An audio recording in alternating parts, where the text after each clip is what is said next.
ഒരു കുഞ്ഞു പട്ടി കുഞ്ഞു പട്ടി കുഞ്ഞിനെ അവിടെ കണ്ടപ്പോഴത്തേക്ക് ഇത് എൻ്റെ ബാക്കിൽ കയറി ഇങ്ങനെ മുറുക്കെ പിടിച്ചു. ഉച്ചി എനിക്ക് പേടിയാവുന്നു പറഞ്ഞു.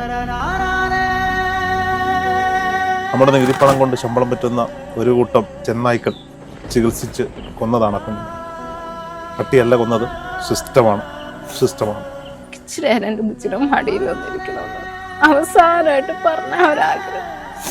അപ്പൊ ഡോക്ടറിനോട് പറഞ്ഞപ്പോൾ ഡോക്ടർ പറഞ്ഞു എന്ത് ആഗ്രഹം വേണമെങ്കിലും സാധിച്ചു കൊടുക്കുക. എപ്പോഴാ മരിക്കുന്നറിയാത്ത നമ്മുടെ കുഞ്ഞിന് എന്തോ ആഗ്രഹം സാധിച്ചു കൊടുക്കാൻ പറ്റുന്നേ. കണ്ടോ നാട്ടാരെ, കണ്ടോ എൻ നാട്ടാരെ. ഞാൻ പറയട്ടെ, ഞാൻ എൻ്റെ കുഞ്ഞിനെയും കൊണ്ട് അങ്ങോട്ട് പോയിട്ട് ഞങ്ങൾ 2 വഴി പിരിഞ്ഞാ വന്നത്. എൻ്റെ കുഞ്ഞിന് നേരെ പള്ളിയിലോട്ടും ഞാൻ എന്നെ ഇങ്ങോട്ടും കൊണ്ടു. തിരികെ വന്നപ്പോൾ കണ്ടില്ല. അതിനെ ഒന്ന് കൊണ്ടുവന്ന് ഇവിടെ വെക്കാൻ പോലും പോയി. വയറു നിറച്ച് ആഹാരം കൊടുക്കാൻ പോലും കുടിക്കാണ്ട് കാലം പുലർക്കാലെ പോയ ഒരു തുള്ളി വെള്ളം കൊടുത്ത് മരിക്കാൻ പോലും സമ്മതിക്കാതെ നേരം പുലർക്കാലെ പോയതാണ്. ലാസ്റ്റ് ഡോക്ടർ വന്നിട്ട് ചോദിച്ചു ഇതാരാ അറിയത്തില്ല. ഡോക്ടറിനോട് പറഞ്ഞു മാമിയാന്ന്. നമ്മുടെ മാമിയെല്ലാം ലാസ്റ്റ് ആ ഒറ്റ വാക്കാണ്. പിറ്റേന്ന് രാവിലെ ആയപ്പോഴത്തേക്കും ഒരനക്കോ. പിന്നെ ഞാൻ വന്ന അവിടെ ഇരുന്നപ്പോ ഡോക്ടർ വിളിച്ചിട്ട് പറഞ്ഞു ഹാർട്ട് ബീറ്റ് കുറയാ, ഞങ്ങൾ CPR കൊടുക്കാൻ പോവാ. 90% ഇൻഫെക്റ്റഡ് ആയിട്ടുണ്ട്. ഇനിയിപ്പോ കിട്ടത്തില്ല. പിന്നെ എത്ര ദിവസം നമുക്ക് ആ ജീവനെ പിടിച്ചു നിർത്താം എന്ന് മാത്രമേ നമുക്ക്. 10 മാസങ്ങൾക്ക് മുമ്പ് കൊല്ലം ജില്ലയിലെ പത്തനാപുരം താലൂക്കിൽ വിളക്കുടി എന്ന സ്ഥലത്ത് 2ാം ക്ലാസ്സിൽ പഠിക്കുന്ന നിയമോളെ ഒരു തെരുവ് പട്ടി കടിച്ചു കയറുകയും പിന്നീട് ആ കുട്ടി മരണപ്പെടുന്ന വളരെ സങ്കടകരമായ വാർത്ത നമ്മളെല്ലാവരും വായിച്ചതാണ്. കഴിഞ്ഞ ആഴ്ചകളിൽ 24 ചാനലിൻ്റെ തമ്മിൽ ചർച്ചയിൽ ആ കുട്ടിയുടെ അമ്മ ഹബീറ പൊട്ടിക്കരഞ്ഞുകൊണ്ട് ഈ തെരുവുനായ് ശല്യത്തിനെതിരെ 24-ൽ സംസാരിക്കുന്നതും നമ്മൾ കണ്ടു. ഇന്ന് നമ്മളോടൊപ്പം ചേരുന്നത് നിയമോളുടെ അമ്മ ഹബീറയാണ്. നമസ്കാരം. സത്യത്തിൽ അന്ന് എന്താ സംഭവിച്ചത്? നമ്മളിവിടെ ഈ വീട്ടിൽ വരുമ്പോൾ ഈ സംഭവം നടന്ന സ്ഥലം കാണിച്ചു തന്നു. പക്ഷെ ഇവിടെ റോഡിൻ്റെ അടുത്താണ്, എന്നാൽ ഇതൊരു ഗ്രാമപ്രദേശമാണ്. ഇവിടെ നിന്നാണ് ഇത്രയും പേ പിടിച്ച നായ്ക്കൾ വരുന്നത്? മെയിനായിട്ട് ഈ വന്ധീകരണം എന്നുള്ള ഒരു സിസ്റ്റമൊക്കെ വെച്ച് ഇപ്പോൾ ഇവിടെ പട്ടികളുടെ ശല്യം കൂടുതലാണ്. അപ്പം നമ്മൾ അധികാരികളോട് പരാതിപ്പെടുമ്പം അവരിവിടുന്ന് പിടിച്ചെടുത്തിട്ട് അടുത്ത സ്ഥലത്തേക്ക് കൊണ്ടിടുക ചെയ്യാറ് സാധാരണ. അതിൽ തലേന്ന് നോക്കി സംഭവിക്കുന്നതിൻ്റെ തലേന്നാണ് ഈ പട്ടിയെ ഇവിടെ കാണുന്നത്. ഇവിടുന്ന് താഴോട്ട് പോയി കഴിഞ്ഞാൽ തോടും കുറേ വയലൊക്കെയാണ്. അപ്പം ഈ നമ്മുടെ വഴിവെക്കൽ ഈ മീൻ കച്ചവടം ചെയ്യുന്നവരൊക്കെ വേസ്റ്റുകൾ കൊണ്ടുവന്നിടും, വണ്ടി കഴുകുന്നതും എല്ലാം കൊണ്ടുവന്ന് ഇവിടെ ഇടുന്നുണ്ട്. അങ്ങനെ ആയി വന്നപ്പോൾ ഇത് കഴിക്കാനായിട്ടാണ് ഈ പട്ടികൾ. പണ്ടും നമ്മുടെ നാട്ടിൽ പട്ടികളുണ്ടല്ലോ, പക്ഷെ ഇപ്പം ഈ വേസ്റ്റുകളെല്ലാം തിന്നായി വന്നപ്പോഴത്തേക്കും കുഞ്ഞുങ്ങളെയും ഇല്ല മനുഷ്യരെയും തിന്നാമെന്നുള്ളൊരു ക്രൂര മൈൻഡിലേക്കാ പട്ടികൾ. ഈ ഇറച്ചി വേസ്റ്റും മീനിന്റെ വേസ്റ്റും എല്ലാം ഉണ്ട് ഈ പരിസരങ്ങളിൽ ഫുള്ളുണ്ട്. പച്ചയിറച്ചി തിന്നുന്ന പട്ടിക്ക് സ്വാഭാവികമായിട്ടും മനുഷ്യനെ കടിക്കാനുള്ള ടെൻഡൻസി. അപ്പൊ അങ്ങനെ ഇരുന്നപ്പോ തലേന്ന് ഈ ഒരു സന്ധ്യ സമയപ്പോഴത്തേക്ക് ഈ പട്ടിയെ കാണുന്നത് ഇവിടെ. അപ്പൊ എൻ്റെ ആൻറ്റിയും കുഞ്ഞും കൂടെ ഇവിടെ നിന്നപ്പോൾ അത് ആദ്യം അവരെ കടിക്കാനായിട്ട് ചെന്ന് ഓട്ടിക്കാതെ. അപ്പം പണിക്കാർ വന്ന് അതിനെ ഓടിച്ചു വിട്ടതിന് ശേഷം പിറ്റേന്ന് ഒരു ഉച്ചയ്ക്കൊരു 12 മണി കഴിഞ്ഞപ്പോഴാണ് ഈ പട്ടിയെ ഞാൻ പിന്നെ കാണുന്നത് അടുക്കള വശത്ത് നിന്നേത്. അപ്പൊ ഞാൻ അവിടെ 2 പൊടിക്കുഞ്ഞുങ്ങളുണ്ട്. ബാക്കിലത്തെ അപ്പൊ അവരെ അടുക്കള വശത്ത് നിന്നപ്പോ ഞാൻ നോക്കിയപ്പോ അവിടെ നിൽക്കുന്ന. അപ്പൊ ഇത് അവരെ കടിച്ചാലോ, കുഞ്ഞിറങ്ങി വന്ന് കടിച്ചാലോ ഞാൻ അവിടെ നിന്ന് പട്ടി ഓടിച്ചു വിട്ട്. അപ്പം മോള് ഇവിടെ ഫ്രണ്ടിൽ നിൽക്കുമായിരുന്നു. ഞാൻ അടുക്കള വശത്ത് നിന്നത് കൊണ്ട് എനിക്ക് കാണാൻ പറ്റിയില്ല. അങ്ങനെ ഭയങ്കരമായിട്ടൊരു നിലവിളി കേട്ട് ഞാൻ ഇറങ്ങി വരുന്ന ആ ഒരു നേരമേ ഉള്ളായിരുന്നു. അവിടുന്ന് പണിക്കാരും വന്നു. ആ നേരം കൊണ്ട് എൻ്റെ മോളെ തള്ളിയിട്ട് കൈ കടിച്ചുകൊണ്ടിരുന്നു. എവിടെയായിരുന്നു കടിച്ചത്? കൈമുട്ടിന് തൊട്ടു മേലെ. അപ്പം ഇവിടെ ഒരു വലിയ മുറിവുണ്ടായിരുന്നു. പിന്നെ ഇപ്പുറത്തെല്ലാം പട്ടിയുടെ പല്ല് കൊണ്ട് പോറിയ പാടുണ്ട്, ബാക്കിലും ഒരു പല്ല് കയറിയ പാടുണ്ട്. അപ്പം തന്നെ പണിക്കാർ അവരും എടുത്തുകൊണ്ട് വന്ന് കൈ കഴുകി ഞങ്ങളിവിടെ ഫാമിലി ഹെൽത്ത് സെൻറ്ററിൽ കൊണ്ടുപോയി. അപ്പം ഇപ്പം അവിടുത്തെ superintendent sir anti rabies vaccine വെച്ചിട്ടുണ്ട്. കാരണം ഈ ആൾക്കാർ ഇതിനെ പേടിച്ചിട്ട് ഓടണ്ടല്ലോ എന്ന് വിചാരിച്ചു. ഇപ്പോൾ അന്നുണ്ട്. അപ്പം ആ ഒരു അവിടെ വന്ന സമയം അങ്ങനെ അവിടെ കൊണ്ട് ചെന്നപ്പോൾ അവർ പറഞ്ഞു ഒന്നുകൂടെ കൈ കഴുകണമെന്ന് പറഞ്ഞു. അങ്ങനെ അവിടെ വെച്ച് പൈപ്പിനെ മൂട്ടി വെച്ച് സോപ്പിട്ട് ഒന്നുകൂടെ കൈ കഴുകിയപ്പോൾ ഈ നമ്മുടെ ശരീരത്തിൽ ഈ കൊഴുപ്പ് പോലുള്ള ഉണ്ടല്ലോ, ചവച്ചരച്ച് കല്ലും എല്ലാം അതെല്ലാം ക്ലീൻ ചെയ്തു. അതെല്ലാം കൈ കൊണ്ട് നമ്മൾ പറിച്ചെടുത്ത് കളഞ്ഞ് ക്ലീൻ ചെയ്ത്. 8ാം ക്ലാസ്സിൽ പഠിക്കുന്ന 7 വയസ്സ്, അന്ന് 7 വയസ്സ്, 7 ലാസ്റ്റ് ആയിരുന്നു. അതുമാത്രമല്ല അവൾക്ക് 7 വയസ്സിൻ്റെ അത്രയും ഒരു വെയിറ്റ് പോലും ഇല്ല, ഒരു 19 കിലോയേ ഉള്ളൂ, തീരെ വണ്ണമില്ലാത്തൊരു. അങ്ങനെ അവിടെ കൈയെല്ലാം വീണ്ടും കഴുകി ഡോക്ടർ പറഞ്ഞു പെട്ടെന്ന് ഇഞ്ചക്ഷൻ എടുക്കാം, anti rabies vaccine anti rabies എടുക്കാമെന്ന് പറഞ്ഞാൽ അങ്ങനെ അവിടെ എടുത്തിട്ട് ഒരു പറഞ്ഞു നിങ്ങൾ എത്രയും പെട്ടെന്ന് താലൂക്കിൽ പൊക്കോ, ഇമ്മ്യൂണോഗ്ലോബിൻ അവിടെ ഉള്ളൂ, ഒന്നീ കൊട്ടാരക്കരയ്ക്ക് പോകണം ഇല്ലെങ്കിൽ പുനലൂർ പോകണം. പുനലൂർ പോവാം. അപ്പം നമുക്ക് എളുപ്പം പുനലൂരെന്നാണ് ചിന്തിക്കുന്നത്. ആ സെക്കൻഡ് തന്നെ ഞങ്ങൾ അവിടുന്ന് പോയി. അവിടെ ചെന്ന് കൂടിപ്പോയ വൺ വേ കൂടെ, പുനലൂർ വൺ വേ കൂടെ കയറിപ്പോയത്, അതുപോലും താമസിക്കണ്ട, അല്ലല്ല ഓട്ടോയിൽ തന്നെ പോയി. അതുപോലും താമസിക്കരുതെന്ന് വിചാരിച്ചിട്ട് അത്രയും സ്പീഡിലായിരുന്നു ഞങ്ങൾ പോയത്. അവിടെ ചെന്ന് ഞാൻ മോളെ എടുത്ത് കൊണ്ട് കയറി ചെന്നപ്പോൾ ഞാൻ പറഞ്ഞു പട്ടി കടിച്ചതാ, എനിക്ക് ഡോക്ടറെ കാണണം, അത് ടോക്കൺ എടുത്തോണ്ട് വന്നെങ്കിൽ ഡോക്ടറെ കാണാൻ പറ്റത്തുള്ളൂ എന്ന് ഫസ്റ്റ് പറഞ്ഞു. ഞാൻ പറഞ്ഞു കയ്യിൽ നിന്ന് ബ്ലഡ് ഭയങ്കരമായിട്ട് പോകുന്നുണ്ട്, ഇല്ല ഇതെടുത്തോണ്ട്. അങ്ങനെ അവിടെ ചെന്ന് എൻ്റെ സിസ്റ്റർ ചെന്ന് ക്യൂ നിന്ന് ഇത് എടുത്തോണ്ട് വന്ന് ഡോക്ടറെ കയറി കാണിച്ചപ്പോൾ ഡോക്ടർ പറഞ്ഞു, ഞാൻ പറഞ്ഞു ഡോക്ടറെ ഇതുപോലെ കയ്യിൽ പട്ടി അടിച്ച് ജസ്റ്റ് ഒന്ന് നോക്കി. അതായത് അവർ പറയുന്നത് അവർക്ക് ആ മുറിവ് ഒന്നും ചെയ്യാനുള്ള നിയമം ഇല്ല, അവർക്കതൊന്നും ചെയ്യാൻ പറ്റത്തില്ല. ഞങ്ങൾക്ക് ആകെ ആ ഇമ്മ്യൂണോഗ്ലോബിൻ വാക്സിൻ എടുക്കാൻ പറ്റുമോ ഇല്ലയോ നോക്കാം, അതും അലർജി ഉണ്ടെന്നുണ്ടെങ്കിൽ നിങ്ങൾ ഒന്നി പാരിപ്പള്ളി പോകണം. അതാണ് അവിടുത്തെ സിസ്റ്റം. അവിടുത്തെ നല്ല നമ്മുടെ താലൂക്ക് ആശുപത്രിയിലെ ഒരു ഇതാണ്. അങ്ങനെ അവിടെ ചെന്നപ്പോഴത്തേക്കും പീഡിയാട്രിക് സർജൻ ഉണ്ടാവില്ല. ഇല്ല, അതാണ്. അപ്പൊ ഡോക്ടർ ഈ പുനലൂർ താലൂക്ക് ആശുപത്രി എന്ന് പറയുമ്പോൾ പ്രേക്ഷകർ പലപ്പോഴും വാർത്തകളിലൊക്കെ കണ്ടിട്ടുള്ള ആശുപത്രിയാണ്. പ്രസവരഹിത വേദനരഹിത പ്രസവം, വലിയ കെട്ടിടങ്ങൾ, വലിയ ആധുനികവൽക്കരണം ഒക്കെ നടത്തിയിട്ടുള്ള ആശുപത്രി എന്ന് സർക്കാർ പലതവണ കൊട്ടിഘോഷിച്ചിട്ടുള്ള ആശുപത്രിയാണ് ഈ പുനലൂർ താലൂക്ക് ആശുപത്രി. അതുകൊണ്ടായിരിക്കുമല്ലോ പെട്ടെന്ന് നമുക്ക് കൊട്ടാരക്കര അടുത്ത് കിടക്കുമ്പോഴും പുനലൂരോട്ട് പോകാനുള്ള വ്യഗ്രത ഉണ്ടാവും. അങ്ങനെയാണ് നമ്മൾ ചിന്തി. അത് മാത്രമല്ല, നമ്മൾ എമർജൻസി ഒരു കാഷ്വാലിറ്റി എന്ന് പറയുമ്പം നമ്മൾ വേറൊന്നും ആയിരിക്കില്ല, ആ ജീവൻ എങ്ങനെ രക്ഷപ്പെടുത്താം, ഒരു സെക്കൻഡിൽ എങ്ങനെ രക്ഷപ്പെടുത്താം എന്ന് വേണ്ട ഒരു ഡോക്ടർ, ഒരു മെഡിക്കൽ ഫീൽഡ് പഠിക്കുന്ന ഒരു വ്യക്തി ആദ്യം പഠിക്കേണ്ടത് അതാണ്.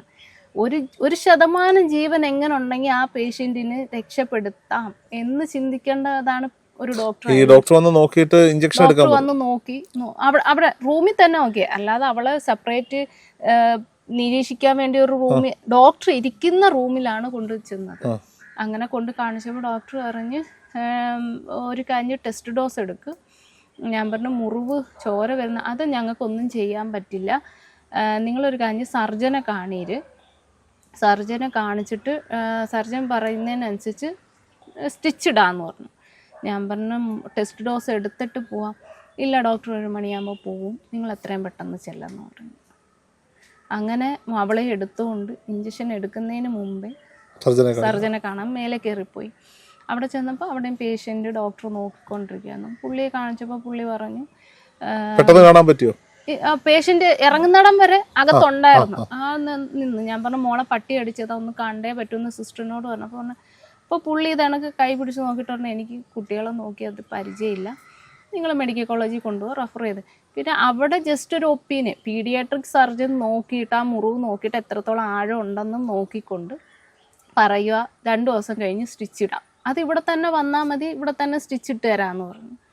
അങ്ങനെ അത് കഴിഞ്ഞ് അവിടുന്ന് ഇറങ്ങി താഴെ വന്നിട്ട് ഈ ഡോക്ടറെ കയറി കണ്ടിട്ട് പറഞ്ഞു ഇതുപോലെ പിന്നെ ഡോക്ടർ ഇങ്ങനെ പറഞ്ഞത്, ശരി നിങ്ങൾ 2 ദിവസം കഴിഞ്ഞ് സ്റ്റിച്ച് ഇടാൻ പാന്ന് പറഞ്ഞു. അങ്ങനെ ടെസ്റ്റ് ഡോസ് എടുക്കാൻ വേണ്ടി ഇഞ്ചക്ഷൻ റൂമിൽ ചെന്നപ്പോഴത്തേക്കും അവിടെ നിറച്ച് പേഷ്യൻ്റ്. അപ്പം ഞാൻ പറഞ്ഞു ഇതുപോലെ സിസ്റ്റർ എൻ്റെ കുഞ്ഞിന് പട്ടി കടിച്ചതാണ്, അത് വെയിറ്റ് ചെയ്യുമെന്ന് പറഞ്ഞു.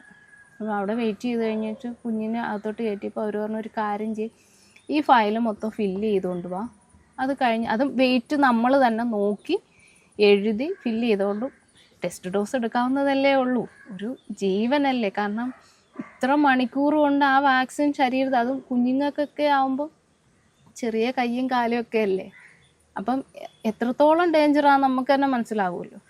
അങ്ങനെ എല്ലാം എഴുതി കൊടുത്തു. അപ്പോഴും എൻ്റെ കുഞ്ഞ് വേദനയിലാണ്, അതായത് ഒരു മരവിച്ച അവസ്ഥ. അവൾ ചിരിക്കുന്നുമില്ല, മിണ്ടുന്നുമില്ല. പേടിച്ചു പോയിട്ടുണ്ടാവും. പേടിയെന്ന് പറഞ്ഞു കഴിഞ്ഞാൽ എൻ്റെ കുഞ്ഞ് അന്നത്തെ ദിവസം ഉറങ്ങിയിട്ടില്ല എന്ന് തന്നെ പറയാം. അതുപോലെ അങ്ങനെ ടെസ്റ്റ് അതെല്ലാം എഴുതി കൊടുത്തപ്പോഴത്തേക്കും അവർ ടെസ്റ്റ് ഡോസ് എടുത്തു. അപ്പോഴത്തേക്കും 1:20 ടെസ്റ്റ് ഡോസ് എടുത്തപ്പോൾ എൻ്റെ അടുത്ത് പറഞ്ഞു 1:40 ആകുമ്പോഴത്തേക്കൊക്കെ വാ, അതുവരെ വെയിറ്റ് ചെയ്യുന്നു. അതുവരെ അവിടെ പോയിരുന്ന് വെള്ളം പോലും കുടിച്ചില്ല, അത് ഒറ്റ ഇരിപ്പാതിരുന്നു. അത് കഴിഞ്ഞ് 1:40 ആയപ്പോഴത്തേക്കും ഡോക്ടറെ പോയി കണ്ടു. ആ ഇരുട്ട് റൂമിൽ ഇരുന്നുകൊണ്ടാണ് ആ ടെസ്റ്റ് ഡോസ് എടുത്തതിനകത്ത് അലർജി വല്ലതും ഉണ്ടോ എന്ന് നോക്കിയിട്ട് പറഞ്ഞാൽ കുഴപ്പമൊന്നുമില്ല, നിങ്ങളിപ്പോൾ ഇഞ്ചക്ഷൻ എടുത്തോളാം. അപ്പം ഞാൻ അവിടുന്ന് ഇഞ്ചക്ഷൻ റൂമിൽ വീണ്ടും വന്നപ്പോഴത്തേക്കും അവിടെ ഒരു സ്റ്റാഫും ഇല്ല. അവിടെ നിന്നൊരു ചെറുക്കൻ പറഞ്ഞു ഇതുപോലെ ഇവിടെ അല്ല ഇഞ്ചക്ഷൻ എടുക്കേണ്ട, ഡോക്ടറാണ് ഇഞ്ചക്ഷൻ. അപ്പം ഈ പുള്ളിക്ക് എൻ്റെ കൂടെ വന്ന് ഇഞ്ചക്ഷൻ എടുക്കാവുന്നതേ ഉള്ളൂ ഡോക്ടറിന്.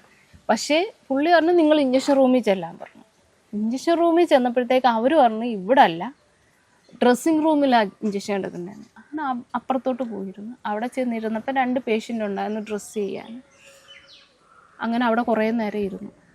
ഇരുന്ന് 2 വട്ടം ചെന്ന് ഈ ഡോക്ടറിനെ വിളിച്ചപ്പോൾ ഡോക്ടർ പറഞ്ഞു ഇപ്പോൾ വരും എന്ന് പറഞ്ഞു. അങ്ങനെ കുറേ 2:30 ഒക്കെ ആക്കാൻ. എത്ര മണിക്ക് അവിടെ ചെല്ലുന്ന താലൂക്ക് ആശുപത്രിയിൽ? 1 മണി ഒക്കെ ആ ഒരു ടൈമോളം എത്തിയില്ലെന്ന് തോന്നുന്നു. കാരണം ഞങ്ങൾ എമർജൻസിയാണ് പോയതല്ലേ.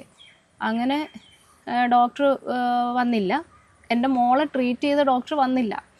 അവിടെ ഇങ്ങനെ ഇരുന്നപ്പോഴത്തേക്ക് ഒരു ലേഡി വന്നു. ഇനി ഡോക്ടറാണോ നേഴ്സാണോ അറ്റൻഡർ ആണോ ഏതാണ് ആ സ്ത്രീ എന്ന് എനിക്കറിയത്തില്ല. പുള്ളിക്കാരത്തി കയറി വന്നിട്ട് അവിടെ നിന്ന് സ്റ്റാഫിൻ്റെ അടുത്ത് പറഞ്ഞു അവരെ വിളിക്കുക. അങ്ങനെ അവിടെ നിന്ന് 2 പേഷ്യൻറ്റിനെയും ഡ്രസ്സ് ചെയ്യാൻ കയറ്റി. അവരെ 2 പേരെയും ഡ്രസ്സ് ചെയ്തിട്ട് ബാഗ് എടുത്തുകൊണ്ട് പോകാൻ പോയപ്പോൾ ഞാൻ പറഞ്ഞു എൻ്റെ കുഞ്ഞിന് ഇഞ്ചക്ഷൻ എടുത്തില്ല, അതെന്താ കേസ്? ഞാൻ പറഞ്ഞു ഇതുപോലെ പട്ടി കടിച്ചതാ എന്ന് പറഞ്ഞപ്പോഴത്തേക്കും ശരി കയറ്റിയിരുത്തെന്നും പറഞ്ഞുകൊണ്ട് ഈ എടുത്ത ബാഗ് തിരിച്ച് അതുപോലെ കൊണ്ടുവച്ചിട്ട്, അതായത് ഇപ്പം ഞാൻ ഒരു പേഷ്യൻറ്റിനെ നോക്കി, എനിക്ക് വരാൻ പറ്റില്ല. അപ്പോൾ അടുത്ത ഡോക്ടർ വരുമ്പോൾ ആ പേഷ്യൻറ്റിൻ്റെ മുറിവ് എക്സാം ചെയ്യണ്ടേ, എവിടെയൊക്കെയാണ് മുറിവ് എന്നൊക്കെ കൈ പിടിച്ചൊന്ന് നോക്കിയെങ്കിലും ചെയ്യണ്ടേ. ഇവരതൊന്നും ചെയ്തില്ല. കൂടെ നിന്ന് സ്റ്റാഫ് മരുന്ന് ലോഡ് ചെയ്ത് കൊടുത്തപ്പോഴത്തേക്കും ഈ ഇവിടെ ഇഞ്ചക്ട് ചെയ്തപ്പോഴത്തേക്ക് ഇച്ചിരി ഈ അരഞ്ഞ ഒരു ചതഞ്ഞ ഒരു ഭാഗമല്ലേ, അവർ ഇഞ്ചക്ഷൻ എടുത്തപ്പോഴത്തേക്ക് തന്നെ ഈ മരുന്ന് ഇങ്ങനെ പുറത്തേക്ക് പോവാ. സൂചി അകത്തോട്ട് ചെന്നിട്ടില്ല, ഈ ഹോളിൽ തന്നെ പുറത്തേക്ക് പൊക്കോണ്ടിരിക്കുക. അത് കഴിഞ്ഞതിന് ശേഷം ഞാൻ പറഞ്ഞു ഡോക്ടർ ബാക്കിലൊരു മുറിവുണ്ടെന്ന് പറഞ്ഞു. അപ്പോഴാണ് നോക്കട്ടെ എന്ന് പറഞ്ഞു. അങ്ങനെ ഞാൻ തന്നെ കൈ പിടിച്ച് കാണിച്ചു കൊടുത്തു. ബാക്കിൽ ഇഞ്ചക്ഷൻ എടുത്തു. ആ ഒരു തുള്ളി മരുന്നേ എൻ്റെ കുഞ്ഞിൻ്റെ ശരീരത്തിൽ കയറിയിട്ടുള്ളൂ. ബാക്കി ഞാൻ ഈ പല്ല് കീറിയ പാട് കാണിച്ചു കൊടുത്തപ്പോഴത്തേക്കും അവർ ഈ ബാക്കി ഉണ്ടായിരുന്ന മരുന്ന് ഇങ്ങനെ സ്പ്രേ ചെയ്തങ്ങ് ഇട്ട്. അപ്പോൾ ഞാൻ ചോദിച്ചു ഡോക്ടർ മരുന്ന് പുറത്തു പോയി, അത് അവളുടെ വെയിറ്റിനനുസരിച്ചുള്ള ഇഞ്ചക്ഷൻ എടുത്തതെന്ന് പറഞ്ഞു. ഇപ്പോൾ ഒരു ഡോക്ടർ പറയുന്നതല്ലേ നമുക്ക് വിശ്വസിക്കാൻ പറ്റുള്ളൂ. അത് കഴിഞ്ഞതിന് ശേഷം ഞാൻ കാഷ്വാലിറ്റി ചെന്നപ്പം ഇവിടെ ട്രീറ്റ് ചെയ്ത ഡോക്ടർ അവിടെ ഇരിപ്പുണ്ടു. അവിടെ പേഷ്യൻസ് ഇല്ല, ഉച്ച നേരമല്ലേ. അപ്പം ഞാൻ പറഞ്ഞു ഡോക്ടർ ഇന്നതുപോലെ ആദ്യം ഒരു ആൺ ഡോക്ടറാണ് മോളെ ട്രീറ്റ് ചെയ്തത്, ഒരു ലേഡിയാണ് പിന്നെ വന്ന് ഇഞ്ചക്ഷൻ എടുത്തത്. അങ്ങനെ ഈ ആൺ ഡോക്ടറിൻ്റെ അടുത്ത് തന്നെ ചെന്നിട്ട് ഞാൻ പറഞ്ഞു ഡോക്ടർ ഇതുപോലെ ഇഞ്ചക്ഷൻ എടുത്ത് പിന്നെ 2 ദിവസം കഴിഞ്ഞിട്ട് വന്നാൽ ഇത് ചെയ്യാം, ഞാൻ പ്രൈവറ്റിൽ കൊണ്ട് കാണിച്ചാൽ മതി, എവിടെ ആയാലും കാണിച്ചാൽ മതി, ഒരു പീഡിയാട്രിഷ്യൻ്റെ റെഫറൻസ് വേണമെന്നല്ലേ പീഡിയാട്രിക് സർജൻ്റെ. പിന്നെ ഞാൻ പറഞ്ഞു നാളെ മതിയോ, ഇപ്പം തന്നെ ഞാനങ്ങ് തിരുവനന്തപുരത്ത് പോകാൻ, ഇന്നിപ്പോൾ പോകണമെന്നില്ല, ഇഞ്ചക്ഷൻ എടുത്തില്ലേ, നാളെ അപ്പം ഞാൻ പറഞ്ഞു എന്നൊന്ന് ഡ്രസ്സ് ചെയ്തതാ, അത് ഡ്രസ്സ് ചെയ്യാനും ഞങ്ങൾക്ക് നിയമമില്ല. ഓക്കെ എന്നാൽ ഒരു കാര്യം ചെയ്യും, ഒരു നോർമൽ ഡ്രസ്സിങ് ചെയ്ത് വിട്ടേക്കാമെന്ന് പറഞ്ഞു. അങ്ങനെ അത് ഒരു ആൻറ്റിബയോട്ടിക് മാത്രമേ ആ ഡോക്ടർ എഴുതിയുള്ളൂ. അപ്പം ഇത്രയും വേദന തിന്നുന്നൊരു പെയിൻ കില്ലറെങ്കിലും എഴുതായിരുന്നു. ഇല്ല, അവർക്കത് പറ്റില്ല എന്നുണ്ടെങ്കിൽ അവിടെ തന്നെ പീഡിയാട്രിഷ്യൻസ് ഉണ്ട്. ഒരു 3-4 പീഡിയാട്രിഷ്യൻസ് തന്നെ നമ്മുടെ ഗവൺമെൻറ് ഹോസ്പിറ്റലുണ്ട്. അവരെ ഒരാളിനെ വിളിച്ച് ഈ വാക്സിൻ എടുപ്പിക്കാവുന്നതേ ഉള്ളൂ. അപ്പോൾ ആ കുഞ്ഞിൻ്റെ കൈ നോക്കുമ്പോഴത്തേക്ക് ആ ഡോക്ടറിന് അറിയാം വേദന ഉണ്ടോ ഇല്ലയോ എന്നറിയാം. അതവർ ചെയ്യുന്നില്ല. അത് കഴിഞ്ഞതിന് ശേഷം അന്ന് കൊണ്ടുവന്നു. കൈ ഭയങ്കര വേദനയെന്ന് വെച്ച് കഴിഞ്ഞാൽ ഞാൻ കൈ ഇങ്ങനെ കെട്ടി വെച്ച് കൊടുത്തു. പിറ്റേന്ന് രാവിലെ മെഡിസിറ്റി കൊണ്ടുപോകാം. സത്യത്തെ എനിക്ക് ഗവൺമെൻറ് ആശുപത്രി മെഡിക്കൽ കോളേജിൽ പോയാലും എന്താ അവസ്ഥയെന്ന് നമുക്കറിയില്ലല്ലോ. അങ്ങനെ ഞാൻ പിറ്റേന്ന് രാവിലെ മെഡിസിറ്റിയിൽ പോയി. അവിടെ ചെന്ന് ഡോക്ടറെ കാണിച്ചപ്പോൾ ഡോക്ടർ കൈ പിടിച്ചപ്പോഴേ പറഞ്ഞു അവർക്ക് ഇത്രയും വേദന ഉണ്ടായിരുന്നു. അങ്ങനെ മുറിവെല്ലാം അഴിച്ചു നോക്കി എന്നിട്ട് പറഞ്ഞു പെട്ടെന്ന് നമുക്ക് ഡ്രസ്സ് ചെയ്യാമെന്ന് പറഞ്ഞു. അങ്ങനെ ഡോക്ടർ തന്നെ ആ മുറിവ് അഴിച്ച്, അപ്പോഴത്തേക്കും വേദന കൊണ്ട് കൈ അനക്കത്തില്ല. അങ്ങനെ ഡോക്ടർ തന്നെ ആ മുറിവ് ഫുള്ള് സലൈൻ ഒഴിച്ച് ക്ലീൻ ചെയ്ത് ഇതെല്ലാം അപ്പം ഞാൻ ഇവരോട് ഞാൻ ചോദിച്ചു ഡോക്ടറെ ഒന്നും നോർമൽ സലൈനെങ്കിലും ഒഴിച്ചൊന്ന് ക്ലീൻ ചെയ്ത് ആ മുറിവൊന്ന് താ. അപ്പോൾ ഇവർ പറഞ്ഞത് നിങ്ങൾ കഴുകിയില്ലേ, അതാണ് അതിൻ്റെ ട്രീറ്റ്മെൻറ്റ്. അതാണ് അവർ പറഞ്ഞത്, നിങ്ങൾ കൈ കഴുകിയില്ലേ, അത്രയേ ഉള്ളൂ. എന്തുകൊണ്ടാണ് നമ്മൾ പ്രൈവറ്റ് ആശുപത്രിയിലോട്ട് പോകാതെ പെട്ടെന്ന് സർക്കാർ ആശുപത്രിയിലേക്ക് പോകാൻ തീരുമാനിച്ചത്? അത് സത്യത്തിൽ എനിക്ക് ഈ മരുന്ന്, ഈ ഇമ്മ്യൂണോഗ്ലോബിൻ വാക്സിൻ പ്രൈവറ്റിലുണ്ടെന്ന് എനിക്ക് അറിയത്തില്ലായിരുന്നു. അറിഞ്ഞിരുന്നെങ്കിൽ ഒരിക്കലും ഞാൻ പോകത്തില്ല. നമ്മൾ പോവോ? എന്താ പഠിച്ചതൊക്കെ? ഞാൻ BSc പോയി, കംപ്ലീറ്റ് ചെയ്യാൻ പറ്റിയില്ല. നേഴ്സിംഗ്. അപ്പം അതുകൊണ്ട് നമുക്ക് ബേസിക് കാര്യങ്ങൾ അറിയാം. ഒരു പേഷ്യന്റ് വന്നു കഴിഞ്ഞാൽ എങ്ങനെ നമുക്കൊരു ട്രീറ്റ്മെന്റ് കൊടുക്കണമെന്ന് നമ്മൾ ചിന്തിക്കില്ലേ. ഒരു എമർജൻസി വാർഡിൽ കൊണ്ടുവന്നു കഴിഞ്ഞാൽ എങ്ങനെ ചെയ്യണമെന്ന് നമുക്കറിയത്തില്ല. അങ്ങനെ അവിടെ ചെന്നപ്പോൾ ഡോക്ടർ പറഞ്ഞു ഞാൻ പെയിൻ കില്ലർ എഴുതുന്നുണ്ട്, ആ ആൻറ്റിബയോട്ടിക് തന്നെ കൊടുക്കുക. ഒരു ഓയിൽമെൻറ്റും തന്നിട്ട് പറഞ്ഞു പുറത്തെങ്ങും കൊണ്ടുപോയി ഡ്രസ്സ് ചെയ്യരുത്, ഈ മുറിവ് ആരെയും കാണിക്കരുത്, പുറത്ത് ഈ നമ്മുടെ എയറുമായിട്ട് അതിന് യാതൊരു. ഫസ്റ്റ് ഡോക്ടർ എന്നോട് ചോദിച്ചത് വാക്സിൻ എടുത്തായിരുന്നു കൃത്യമായിട്ട്. ഇവർ പറഞ്ഞ ഒറ്റ വിശ്വാസത്തിൽ ഞാൻ ഡോക്ടറോട് പറഞ്ഞു എടുത്തു എന്ന് പറഞ്ഞു. അപ്പം പേടിക്കണം. അപ്പോഴും എനിക്ക് ടെൻഷൻ. ഞാൻ പറഞ്ഞു ഡോക്ടർ വല്ല കുഴപ്പം ഇല്ല, ആ മുറിവ് ഒരിക്കലും അവളുടെ ജീവനെ പേടിക്കണ്ട. അതാണ് ഫസ്റ്റ് എനിക്ക് ആ ഡോക്ടർ തന്ന വിശ്വാസം. എടുത്തെങ്കിലും കാരണം ഒരു പേവിഷബാധ വന്നു കഴിഞ്ഞാൽ 90 ദിവസത്തിലാണ് അത് റിയാക്ട് ചെയ്യുന്നത്. അപ്പം നമുക്ക് ഇന്നത്തെ കാലത്ത് അതുമല്ല അവൾ മരിക്കുന്നതിന് ഒരാഴ്ച, അതായത് ഈ അസുഖം വരുന്നതിന് 2 ദിവസം മുന്നെയാണ് മലപ്പുറത്തുള്ളൊരു സന ഫാത്തിമ ആ കുഞ്ഞ് മരിക്കുന്നത്. അപ്പോൾ ഇതെല്ലാം നമുക്ക് ടെൻഷനല്ലേ. ഞാനങ്ങനെ അവരുടെ അടുത്ത് പറഞ്ഞ് എല്ലാം ഡീറ്റെയിൽ ഡോക്ടർ പറഞ്ഞെന്ന്, പേടിക്കാനൊന്നുമില്ല, ഇനി നമ്മൾ മുറിവ് പഴുക്കാതെ വേണം നോക്കാൻ എന്ന് പറഞ്ഞു. ഇല്ല, ഇവർ പറയാം ആ മുറിവ് പോട്ടെ, ആ കയ്യെങ്കിലും ഞാൻ മുറിച്ച് കളഞ്ഞേനെയായിരുന്നു. കൈയില്ലാതെ എത്രയോ കുഞ്ഞ്, എൻ്റെ ജീവനെങ്കിലും എൻ്റെ കുഞ്ഞിന് കിട്ടിയേനെ, എന്നാൽ കയ്യെങ്കിലും മുറിച്ച് കളഞ്ഞാൽ മതിയായിരുന്നു. സത്യം, ഒരു കയ്യില്ലാതെ നടന്നോട്ടെ, ജീവനെങ്കിലും കിട്ടിപ്പോയേനെയായിരുന്നു. അങ്ങനെ ഞാൻ അതെല്ലാം വിശ്വസിച്ച് പിറ്റേന്ന് മുതൽ ഞാനാണ് ഡ്രസ്സ് ചെയ്തത്. അതായത് രാവിലെ ചൂടുവെള്ളത്തിൽ കുളിപ്പിക്കുമ്പം ആ മുറിവിനകത്ത് നല്ല പതപ്പിച്ച് സോപ്പിട്ട് കഴുകിയിട്ട് കൊണ്ടുവന്ന് ക്ലീൻ ചെയ്ത് അപ്പോഴേ ബാൻഡേജ് ചെയ്ത് വെക്കും. അങ്ങനെയാണ് ചെയ്തത്. അപ്പോൾ ഡോക്ടർ പിറ്റേന്ന് ചെക്കപ്പിന് ചെല്ലുമ്പോഴും ഡോക്ടർ പറയുന്നത് എന്നെ മുറിവ് കാണിക്കണ്ട, ജസ്റ്റ് ഫോട്ടോ എടുത്ത് കൊണ്ടുവന്നു, കാരണം അതുപോലെ നമ്മൾ ഓപ്പൺ ആക്കി അതൊരു ഇൻഫെക്ഷൻ ആക്കണ്ട എന്ന് പറഞ്ഞ് എല്ലാം ചെയ്തു. 11-ാം തീയതി വാക്സിൻ എടുത്തു, 15-ാം തീയതി വാക്സിൻ എടുത്തു. പിന്നെ ലാസ്റ്റ് വാക്സിൻ എടുക്കേണ്ടത് മെയ് 6-ാം തീയതി ആയിരുന്നു. ഇവിടെ അല്ല, നമ്മുടെ ഹെൽത്തിൽ നിന്നാണ് എടുത്തത്, ആന്റി റാബീസ് വാക്സിൻ അവിടെ നിന്നാണ് എടുത്തത്. അപ്പോഴും അവിടെ ചെല്ലുമ്പോഴും ഡോക്ടർ നോക്കും കൈയൊക്കെ എങ്ങനെയുണ്ട് പറഞ്ഞാൽ കുഴപ്പമില്ല. അവൾ ഭയങ്കര ആക്റ്റീവായി. പിന്നെ പള്ളിയിൽ പോയി, സ്കൂളിൽ വെക്കേഷൻ ക്ലാസ്സിന് പോയി, ഒരു കുഴപ്പമില്ലായിരുന്നു. ആ മാസം 20-ാം തീയതി ബർത്ത്ഡേ ആയിരുന്നു. അപ്പോൾ കേക്കൊക്കെ ചോദിച്ചപ്പോൾ എല്ലാവരും പറഞ്ഞു നമ്മളിനി ആഹാരത്തിനകത്തൊരു ബുദ്ധിമുട്ട് വേണ്ട എന്ന് പറഞ്ഞു. അങ്ങനെ ഒന്നും കൊടുത്തിട്ടില്ല കേട്ടോ. മുട്ടയൊക്കെ എടുത്തിട്ട് പറയാം എനിക്ക് പുഴുങ്ങി തരുമെന്ന് ചോദിക്കുമ്പോൾ ഞാൻ പറഞ്ഞു ഇതൊക്കെ ഒന്ന് മാറട്ടെ എന്നിട്ട് തരാമെന്ന് പറയും. അത് കഴിഞ്ഞ് 29-ാം തീയതി ആയപ്പോഴത്തേക്കും ഈ വൈകുന്നേരം ഈ സമയമായപ്പോഴത്തേക്കും ഈ മുറിവിനകത്ത് ഇങ്ങനെ ചെറുതായിട്ട് കുത്തി വലിക്കുന്ന പോലെ ഒരു വേദന. അപ്പം എൻ്റെ അടുത്ത് പറഞ്ഞപ്പോൾ ഞാൻ പറഞ്ഞു മോനെ ഇപ്പോൾ ഈ കൈ പ്രസ് ചെയ്തിട്ട് എവിടെയെങ്കിലൊക്കെ പിടിച്ച് കയറും. ഞാൻ പറഞ്ഞു ഇനി അതിൻ്റെത് വല്ലതും ആയിരിക്കും. പിന്നെ ആയി വന്നപ്പോഴത്തേക്ക് കൈ ഇങ്ങനെ ഫുള്ളും, അതായത് വിരലിൻ്റെ തുമ്പ് പോലും കുത്തി വലിക്കുന്ന വേദനയായിരുന്നു. രാത്രി ഒരു 2 മണിയൊക്കെ ആയപ്പോഴത്തേക്കും തൊട്ട് നോക്കി ഭയങ്കര ടെമ്പറേച്ചർ. അപ്പോൾ എൻ്റെ കുഞ്ഞിലെ ഫിക്സ് വന്നിട്ടുള്ളത് കൊണ്ട് ടെമ്പറേച്ചർ വന്നാൽ കുറയാൻ പാടാണ്. അപ്പോഴൊന്നും ഞാൻ ഇത് ചിന്തിക്കുന്നത് പോലും ഇല്ല. നമ്മൾ മറന്നു. കാരണം ആ മുറിവ് ഒരു പാട് മാത്രമേ ഉള്ളൂ, ബാക്കി എല്ലാം ഉണങ്ങി. പിറ്റേന്ന് രാവിലെ തന്നെ ഞാൻ ബുക്ക് ചെയ്തിട്ട് മെഡിസിറ്റി കൊണ്ടുവരുന്നു. അപ്പോൾ ഡോക്ടർ പറഞ്ഞു മുറിവൊക്കെ ഉണങ്ങിയിട്ടുണ്ട്, അവൾക്ക് എന്തെങ്കിലും ഒരു അസ്വസ്ഥത ഉണ്ടെങ്കിൽ കൊണ്ടുവന്നാൽ മതി. അങ്ങനെ 30-ാം തീയതി ഞാൻ രാവിലെ തന്നെ ഡോക്ടറിൻ്റെ അടുത്ത് കൊണ്ടുപോയി. ഡോക്ടർ കൈയെല്ലാം പിടിച്ച് നോക്കിയപ്പോഴത്തേക്ക് ടെമ്പറേച്ചർ ഉണ്ട്. കൈ ഞെക്കി നോക്കിയപ്പോൾ വേദന. അപ്പോൾ ഡോക്ടർ പറഞ്ഞു പഴുക്കുവാണെങ്കിൽ നമ്മളിങ്ങനെ ഞെക്കി നോക്കുമ്പോൾ വേദന വരുമല്ലോ, അതൊന്നുമില്ല, ചിലപ്പോൾ അത് മസിൽ പെയിൻ ആയിരിക്കും, പനി വന്നേണ്ടത്, പേടിക്കാനൊന്നുമില്ല എന്നും പറഞ്ഞുകൊണ്ട് ഒരു മരുന്ന് എഴുതി. ഇനി എന്തെങ്കിലും ആണെന്നെങ്കിൽ അവളെ സ്ഥിരം കാണിക്കുന്ന പീഡിയാട്രിഷ്യനെ കാണിക്കുമെന്ന് പറഞ്ഞിട്ട് എന്നെ പറഞ്ഞിട്ട് ഇവിടെ വന്നപ്പോഴത്തേക്കും ഈ കഴുത്ത് ഇങ്ങനെ ആവില്ല, നട്ടല് ഭയങ്കര വേദനയാണ്. അങ്ങനെ ആ കട്ടിലേൽ ഒറ്റ കിടപ്പ് കിടക്കും, എണ്ണിക്കത്തേയില്ല, അതുപോലെ വേദന. അതായത് മരിക്കാറായെന്നൊന്നും എനിക്കറിയില്ല. ഒന്ന് കരയുമോ, ആ പ്രായത്തിലൊരു കുഞ്ഞ് വേദന വന്ന കരയില്ലേ, ഒന്ന് കരയുമോ, വാശി പിടിക്കുമോ, ഒറ്റ കിടക്കും. അത് കഴിഞ്ഞ് ഞാൻ എന്നിട്ടും കുറയാഞ്ഞ് പിറ്റേന്ന് പുനലൂർ രാജൻജോർ സാറിനെയാണ് കുഞ്ഞിലെ പോലെ അവളെ കാണിക്കുന്നു.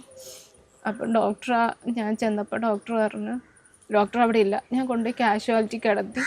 ഡോക്ടർ കുഞ്ഞിനെ കണ്ടിട്ട് ഞാൻ ഇതുപോലെ പട്ടി കടിച്ചായിരുന്നു ഡോക്ടർ എന്ന് പറഞ്ഞപ്പോഴത്തേക്കും ഡോക്ടർ ചെക്കപ്പ് ചെയ്തിട്ട് പറഞ്ഞു നമുക്കങ്ങ് SAT പോയാലെന്താ. അപ്പം കൊച്ചിന് സ്ഥിരം വരുന്നേയില്ല ഇത്രയും ടെമ്പറേച്ചറൊക്കെ, കുഴപ്പമൊന്നുമില്ലല്ലോ, വേണമെങ്കിൽ ഞാൻ ഇവിടെ കിടക്കാം. അപ്പോൾ ഡോക്ടറിനോട് ഒരു കാര്യം, നീ ബ്ലഡ് ടെസ്റ്റ് ചെയ്തപ്പോഴും എൻ്റെ കുഞ്ഞിനെ അവിടെ ഇരിക്കാൻ വയ്യ. അതായത് ബ്ലഡ് എടുക്കാൻ വേണ്ടിയിട്ട് ഇഞ്ചക്ഷൻ എടുത്തപ്പോൾ കൈ ഇങ്ങനെ വിറയ്ക്കായിരുന്നു. ബ്ലഡ് നോക്കിയിട്ട് ഡോക്ടർ പറഞ്ഞു ഇപ്പം തന്നെ നീ SAT പോകണം.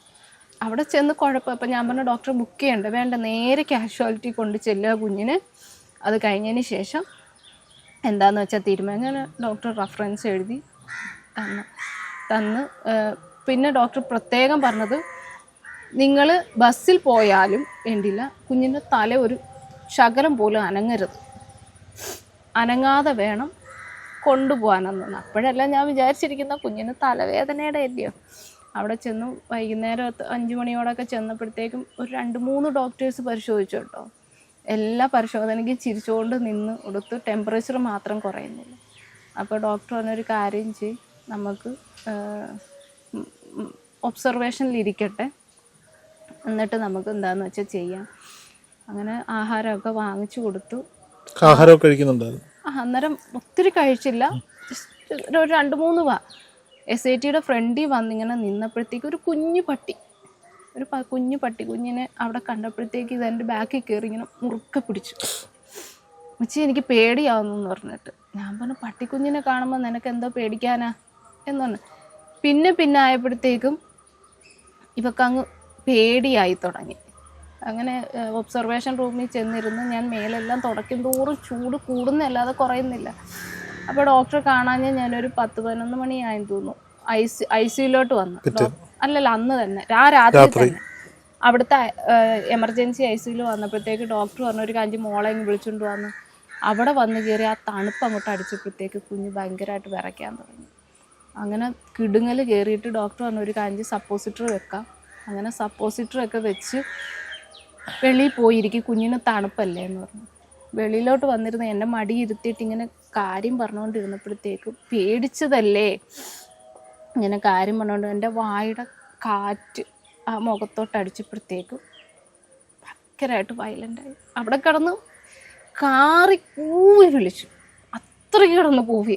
എന്ത് ചെയ്യുമെന്നുള്ളൊരവസ്ഥയുണ്ട്.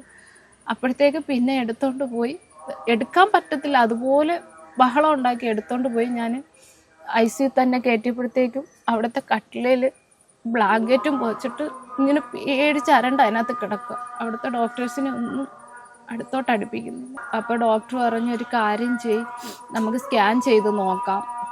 അമ്മ ഇതുപോലെ ഞങ്ങൾ ഒബ്സർവേഷന് വെച്ചിട്ട് രാവിലെ ആയിട്ട് കുറവില്ലെങ്കിൽ നട്ടൽ കുത്തി പരിശോധിച്ച് നോക്കാം എന്താ ഇനി ഇൻഫെക്ഷൻ വല്ലതും ആണോ, പനി കൂടി ഇൻഫെക്ഷൻ വല്ലതും ആണോ.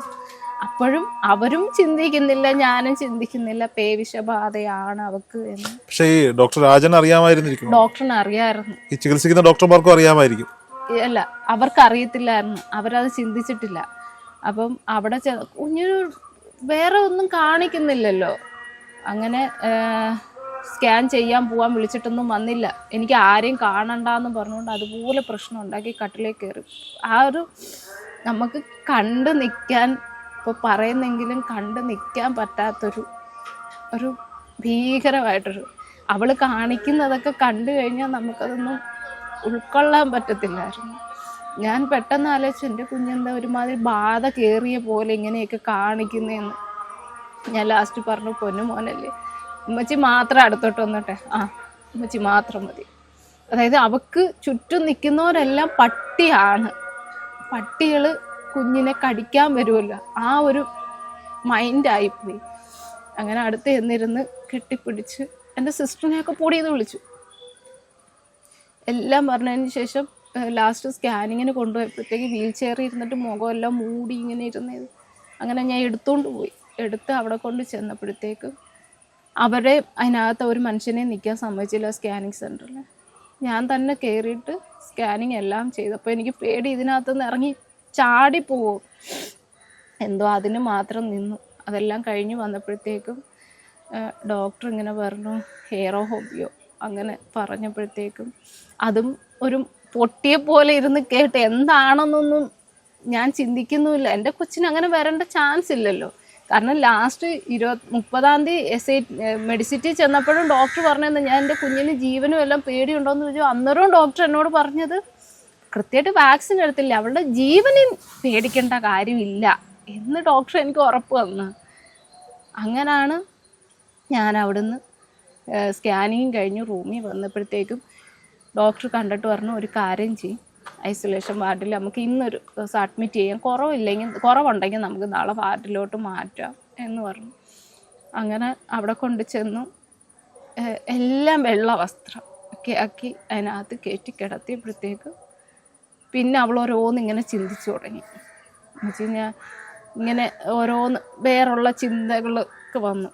അപ്പോൾ ആ ഡോക്ടർ അവളെ നോക്കിയ ഡോക്ടർ വന്നപ്പോൾ പിന്നെയും അവളൊന്നുകൂടെ വയലൻ്റായി. അത് കഴിഞ്ഞ് പിന്നെ എൻ്റെ കുഞ്ഞ് വയലൻ്റ് ആയിട്ടില്ല. പിറ്റേന്ന് രാവിലെ ആയപ്പോഴത്തേക്കും അങ്ങനെ ഇരുന്ന് ചിന്തിച്ചിട്ട് പറഞ്ഞു മുച്ചി ഞാൻ ഇന്നലെ ആ അങ്കിളിനെ ഡോക്ടറിന് വഴക്ക് പറഞ്ഞു, സോറി പറയണം, മാമിയെ വഴക്ക് പറഞ്ഞു എന്നൊക്കെ പറഞ്ഞ് അവളങ്ങനെ നോർമലാണ്. എപ്പോഴും നമ്മൾ ആശ്വസിച്ചിരിക്കുകയല്ലേ. പിന്നെ ഇങ്ങനെ വന്നപ്പോഴത്തേക്ക് സ്വഭാവം ഇങ്ങനെ മാറി തുടങ്ങി, കാണാത്തതൊക്കെ കാണാൻ തുടങ്ങി. അവളുടെ ആങ്ങളെ മുന്നിലുണ്ട്, എൻ്റെ സിസ്റ്ററിൻ്റെ മോന്, അവൻ ഓടുന്നു, അവനെ പിടിക്കുക എന്നൊക്കെ പറഞ്ഞിട്ട് കാണാത്തതെല്ലാം അവൾ കാണും. പിന്നെ അവിടെ കിടന്ന് ഈ 4 സൈഡും പട്ടികളാണ്. ഈ പട്ടികളുടെ കുര കേൾക്കുമ്പോഴത്തേക്കും അവിടെ കിടന്ന് അവൾക്ക് പിന്നെയും പേടിയാവും. അവനെ ഇല്ല മോനെ അങ്ങനൊന്നുമില്ല. പിറ്റേന്ന് രാവിലെ ആയപ്പോഴത്തേക്കും ഡോക്ടർ വന്നിട്ട് പറഞ്ഞു നട്ടലിൽ നിന്ന് എടുത്ത് പരിശോധിക്കണം, വായിൽ നിന്ന് എടുത്ത് പരിശോധിക്കണം. അങ്ങനെ അതിനെല്ലാം നിന്നോർത്തു. വായിൽ ട്യൂബിങ്ങനെ ഇടിച്ചിട്ടെല്ലാം ഇതെടുത്തു, നട്ടല് കുത്തി, അതിനെല്ലാം നിന്നും കിടന്നൊക്കെ കൊടുത്തു. അപ്പോഴാണ് ഡോക്ടർ ഇതണക്ക് റിസൾട്ട് വന്നിട്ട് എൻ്റെ അടുത്ത് പറഞ്ഞു 90%, അതായത് 1 മാസം ആയില്ല, 2 ആഴ്ച, 90% ഇൻഫെക്റ്റഡ് ആയിട്ടുണ്ട്, ഇനിയിപ്പോൾ കിട്ടത്തില്ല. പിന്നെ എത്ര ദിവസം നമുക്ക് ആ ജീവനെ പിടിച്ചു നിർത്താം എന്ന് മാത്രമേ നമുക്ക് പറയാൻ പറ്റത്തുള്ളൂ എന്ന് പറഞ്ഞു. എന്ത് ആഗ്രഹം വേണമെങ്കിലും സാധിച്ചു കൊടുത്താൽ, എപ്പോഴാണ് മരിക്കുന്നതെന്നറിയാത്ത നമ്മുടെ കുഞ്ഞിന് എന്തോ ആഗ്രഹം സാധിച്ചു കൊടുക്കാൻ പറ്റുന്നേ.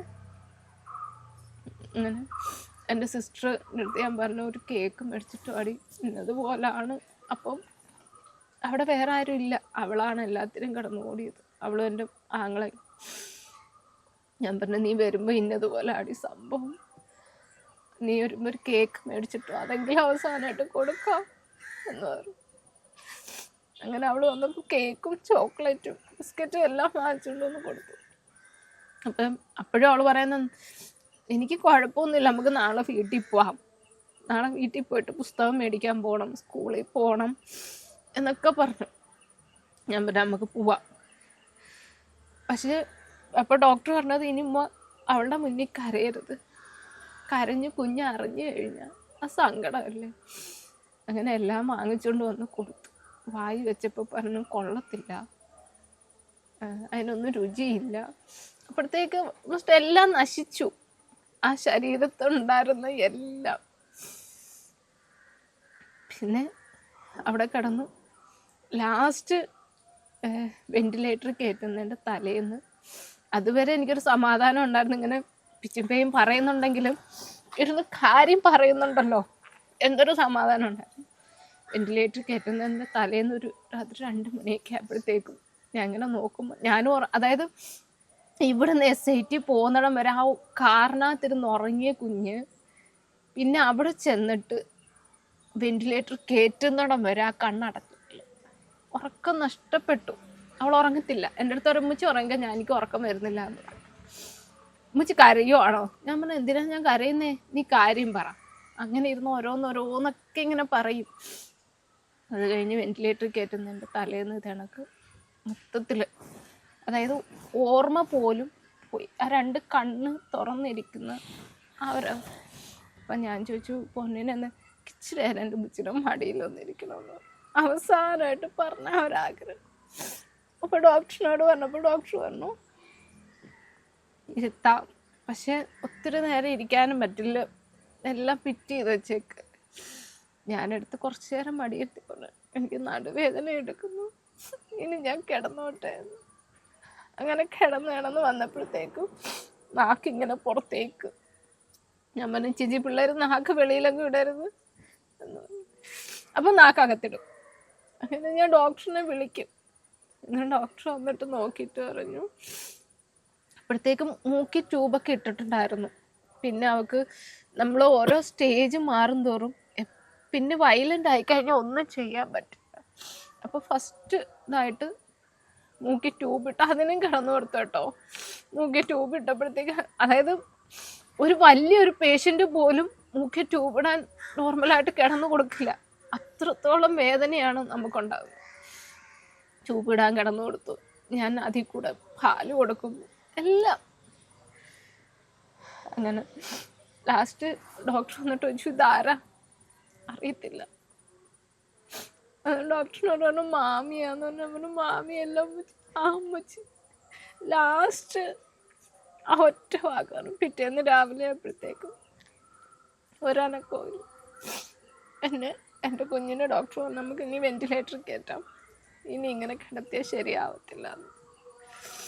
അങ്ങനെ അവസാനമായിട്ട് കണ്ടിട്ട് അപ്പോഴെല്ലാം ഞാൻ കൂടെ ഉണ്ട്. ഞാൻ ഇറങ്ങി പോവുക, എന്നെ പുറത്താക്കൊന്നുമില്ല, ഞാൻ കൂടെ തന്നെ നിന്നിട്ടുള്ള.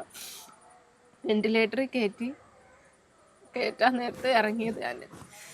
അന്നേരം ഒന്ന് പിന്നെ കണ്ണു പറഞ്ഞു. പിന്നെ വെന്റിലേറ്റർ കയറ്റിയപ്പോൾ ഒരു സമാധാനം ഉണ്ടായിരുന്നു. അതിൻ്റെ ഇതിലെങ്കിലും കുറച്ച് നാൾ കിടക്കുമല്ലോ. പക്ഷെ ഓക്സിജൻ കുറഞ്ഞു 5-ാം തീയതി 4-ാം തീയതി രാത്രി 1:30 ആയപ്പോൾ ഡോക്ടർ അതുവരെ ഉറങ്ങാതെ കൂടെ ഇരുന്നത്. അന്ന് എൻ്റെ അടുത്ത് പറഞ്ഞ ഉമ്മ വെളിയിൽ നിന്നാൽ മതി. ഡോക്ടർ കൂടെ ഉണ്ടായിരുന്നു. ഞാൻ അതുവരെ കൂടെ ഉണ്ടായിരുന്നു. അപ്പം 4-ാം തീയതി രാത്രി ആയപ്പോഴത്തേക്കും വൈകിട്ടായപ്പോഴത്തേക്കും ഡോക്ടർ ഇടയ്ക്ക് ഉച്ചയോടെ ഓക്സിജൻ്റെ അളവ് കുറഞ്ഞു. അപ്പം അവിടെ ആ ഇത് സൗണ്ട് കേൾക്കുമ്പോൾ ടെൻഷനാണ്. കാരണം ടെമ്പറേച്ചർ ഹാർട്ട് ബീറ്റ് കുറഞ്ഞു വരുമ്പോൾ ഇതിങ്ങനെ സൗണ്ട് എല്ലാം കൂടെ കേൾക്കുമ്പോൾ നമുക്കൊരവസ്ഥയുണ്ട്. അതെല്ലാം കൂടെ കേട്ടപ്പോൾ സഹിക്കാൻ വയ്യാതെ വന്നപ്പം അവിടെ ഡോക്ടർ കൗൺസിലിംഗ് റൂമിൽ കേട്ടിട്ടാണ് ഇനി ഏത് സമയവും ഒന്നും ചെയ്യാൻ പറ്റത്തില്ല, മരുന്നുകളൊക്കെ കൊടുക്കുന്നുണ്ട്, പക്ഷെ ഒന്നും ചെയ്യാൻ പറ്റില്ല എന്ന് പറഞ്ഞു. അന്ന് ഡോക്ടർ എന്നെ കയറ്റിയില്ല. രാത്രി ഒരു 12 മണി കഴിഞ്ഞപ്പോഴത്തേക്ക് ഡോക്ടർ വിളിച്ചിട്ട് പറഞ്ഞു ബ്ലഡ് ടെസ്റ്റ് ചെയ്യണം. അപ്പോഴും ഞാൻ ചിന്തിക്കുന്ന ബ്ലഡൊക്കെ ടെസ്റ്റ് ചെയ്യാൻ എടുക്കുന്നുണ്ടല്ലോ, കുഴപ്പമൊന്നുമില്ല, അതെല്ലാം കൊടുക്കും. പിന്നെ ഞാൻ വന്ന അവിടെ ഇരുന്നപ്പോൾ ഡോക്ടർ വിളിച്ചിട്ട് പറഞ്ഞു ഹാർട്ട് ബീറ്റ് കുറയാൻ ഞങ്ങൾ CPR കൊടുക്കാൻ പോവാ. അതും പേടിച്ച് അലച്ച് കയറി ചെന്നു. അവിടെ ചെന്നപ്പോൾ ഡോക്ടർ പറഞ്ഞു, താൻ പറഞ്ഞതല്ലേ, ഇനിയിപ്പം ഒന്നും ചെയ്യാൻ പറ്റത്തില്ല. പോയി വയറ് നിറച്ച് ആഹാരം കൊടുക്കാൻ പോലും, ഒരു തുള്ളി വെള്ളം കൊടുത്ത് മരിക്കാൻ പോലും സമ്മതിക്കാതെ എൻ്റെ കുഞ്ഞിനെ.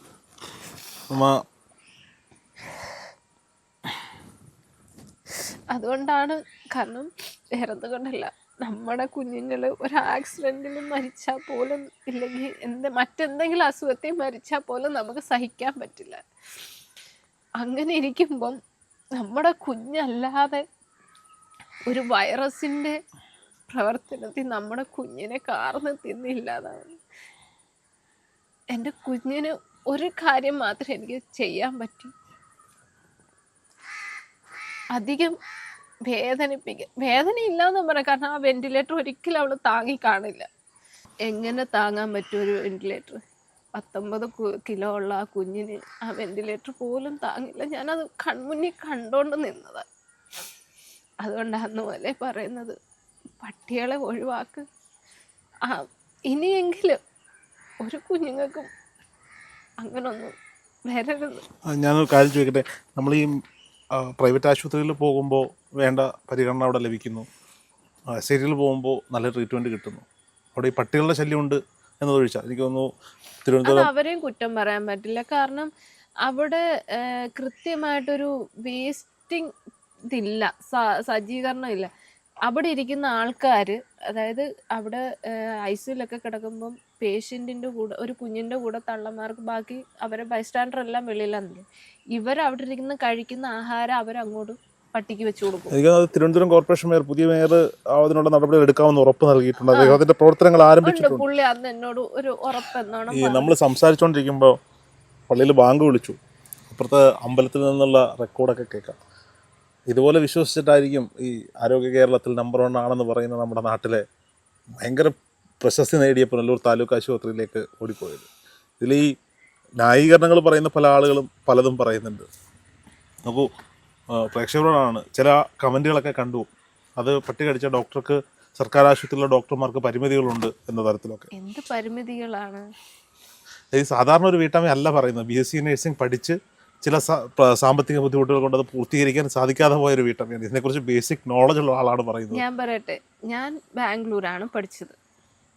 ഞാൻ അവിടെ ചെന്ന് നോക്കിയതിൽ അവിടുത്തെ ഗവൺമെൻറ് ആശുപത്രി വലിയ വലിയ കാറുകളൊക്കെ ആയിട്ടാണ് അവിടുത്തെ ആൾക്കാർ വന്ന് ഗവൺമെൻറ് ആശുപത്രിയിൽ ഇറങ്ങും, കർണാടകയിൽ. അപ്പം ഞാൻ അന്ന് ചോദിച്ചിട്ടുണ്ട് ഇതെന്തുകൊണ്ടാണ് ഇവിടെ. കാരണം അവിടുത്തെ പ്രൈവറ്റ് ഹോസ്പിറ്റലിന് പണം മാത്രമേ ഉള്ളൂ, നമുക്കൊരിക്കലും അങ്ങനെ വിശ്വസിക്കാൻ പറ്റില്ല. പക്ഷെ അവിടുത്തെ ഗവൺമെൻറ് ആശുപത്രി വിശ്വസിച്ചിട്ടാണ് അവർ അവിടെ വരുന്നത്. നമ്മുടെ ഇപ്പം സർക്കാർ ആശുപത്രി എന്ന് പറയുന്നത് എന്തുവാ? ഒരു പാവം പിടിച്ച ഒരു മനുഷ്യൻ, വലിയ ഹോസ്പിറ്റലൊന്നും പോവാൻ ത്രാണിയില്ലാത്തൊരു മനുഷ്യൻ, ആ മനുഷ്യന് ചികിത്സ വേണ്ടേ? ആ മനുഷ്യന് ഈ നമ്മുടെ നാട്ടിൽ തന്നെയല്ലേ ജീവിക്കുന്നേ? പട്ടികൾക്ക് അതിനേക്കാൾ പ്രിവിലേജ് ഉണ്ട് ഈ നാട്ടിൽ. ഉണ്ട്. ഇപ്പം ഈ എല്ലാവരും ചോദിച്ചു ഹോസ്പിറ്റലിന് പറ്റിയ കുറ്റം നിങ്ങൾ പട്ടിയുടെ മേലെ.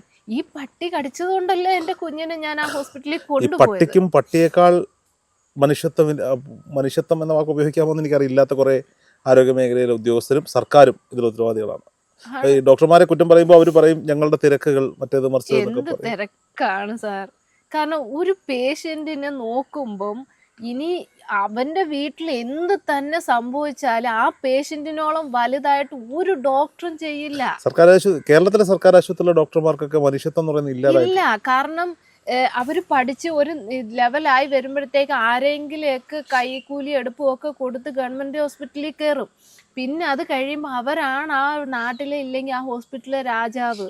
അത് കഴിഞ്ഞ് കഴിഞ്ഞ് ഇപ്പോൾ ഈ 1 മണിയാകുമ്പോൾ നമ്മുടെ പ്രൈവറ്റ് ഹോസ്പിറ്റലിൽ ഒരു ഡോക്ടറിനെ ഇരുത്തി കഴിഞ്ഞാൽ പിന്നെ 1 മണിയാകുമ്പോൾ പോകാൻ പറ്റുമോ? പറ്റത്തില്ല. അപ്പോഴേ അടിച്ചു കൊടുക്കും, പൊക്കോന്ന് പറയും. ആണോ? ഈ 1 മണിയാകുമ്പോൾ ഗവൺമെൻറ് ഹോസ്പിറ്റലിലെ ഡോക്ടർമാരെവിടെ പോവാ? ഞാൻ അതാ ചോദിക്കുന്നത്. ഞാൻ പോലും പോയി ഹോസ്പിറ്റലിൽ നിന്നിട്ടുണ്ട്. അവിടെ ചെന്ന് നിൽക്കുമ്പോൾ എന്താ പറയുക, 150 തുണ്ടേ ഇന്ന് ഡോക്ടർ എടുക്കത്തുള്ളൂ ഉച്ചവരെ. അപ്പം ഇവർ ഈ ഉച്ച കഴിഞ്ഞ് എവിടെ പോവാ? അവർക്ക് വേറെ ഹോസ്പിറ്റലിൽ ഡ്യൂട്ടി ഉണ്ടോ? അതാണ് ഞാൻ ചോദിക്കുന്നത്. ഒരു ഹോസ്പിറ്റൽ, ഗവൺമെൻറ് ഹോസ്പിറ്റൽ എന്ന് പറയുമ്പോൾ ഉച്ച വരെയുള്ള കുത്തകയാണ്. ഉച്ച വരെ അവർ പ്രവർത്തിപ്പിക്കാവോ? ബാക്കി സമയത്ത് എന്തോ അത് ഇപ്പോൾ ഉച്ച കഴിഞ്ഞ് നമ്മൾ അങ്ങോട്ട് നിങ്ങൾ തന്നെ ഇപ്പോൾ ഗവൺമെൻറ് ആശുപത്രി, ഗവൺമെൻറ് ആശുപത്രി ചെല്ലു പോലോ ക്യാഷ്വാലിറ്റി കയറ്റും. അതായത് അവിടെയുള്ള ഒ പിയിലൊന്നും ഡോക്ടർമാരില്ല, ക്യാഷ്വാലിറ്റി കയറ്റും. അത് കഴിഞ്ഞ് അവരൊരു മെയിനായിട്ട് ഗവൺമെൻറ് ആശുപത്രിയിലെ ഡോക്ടർ ഏത് അസുഖത്തിന് എന്നാലും എന്താ എഴുതുന്നത്? പാരസെറ്റമോൾ. അത് നമുക്ക് മെഡിക്കൽ സ്റ്റോറിലോട്ട് പോയാൽ മതിയല്ലോ. അത് ഏത് അസുഖത്തിന് ചെന്നാലും അത് തന്നെ. നമ്മൾ കാലൊടിഞ്ഞ് ചെന്നോ, അവർ എക്സ്റേ എടുത്ത് എന്തെങ്കിലും കെട്ടി വെച്ചിട്ട് പിറ്റേന്ന് വന്ന് ഓർത്തോയെ കാണിക്കാൻ പറയും. അപ്പൊ ഈ കാഷ്വാലിറ്റി, അതായത് ഏറ്റവും കൂടുതൽ ഉത്തരവാദിത്വം വേണ്ടത് ഈ കാഷ്വാലിറ്റി ഇരിക്കുന്ന ഡോക്ടറിനാണ്. വേണം. മറ്റേത് ഫ്രീ ആയിരുന്നു കുട്ടികൾക്ക്, ഇപ്പം പകുതി പൈസ കൊടുക്കണം.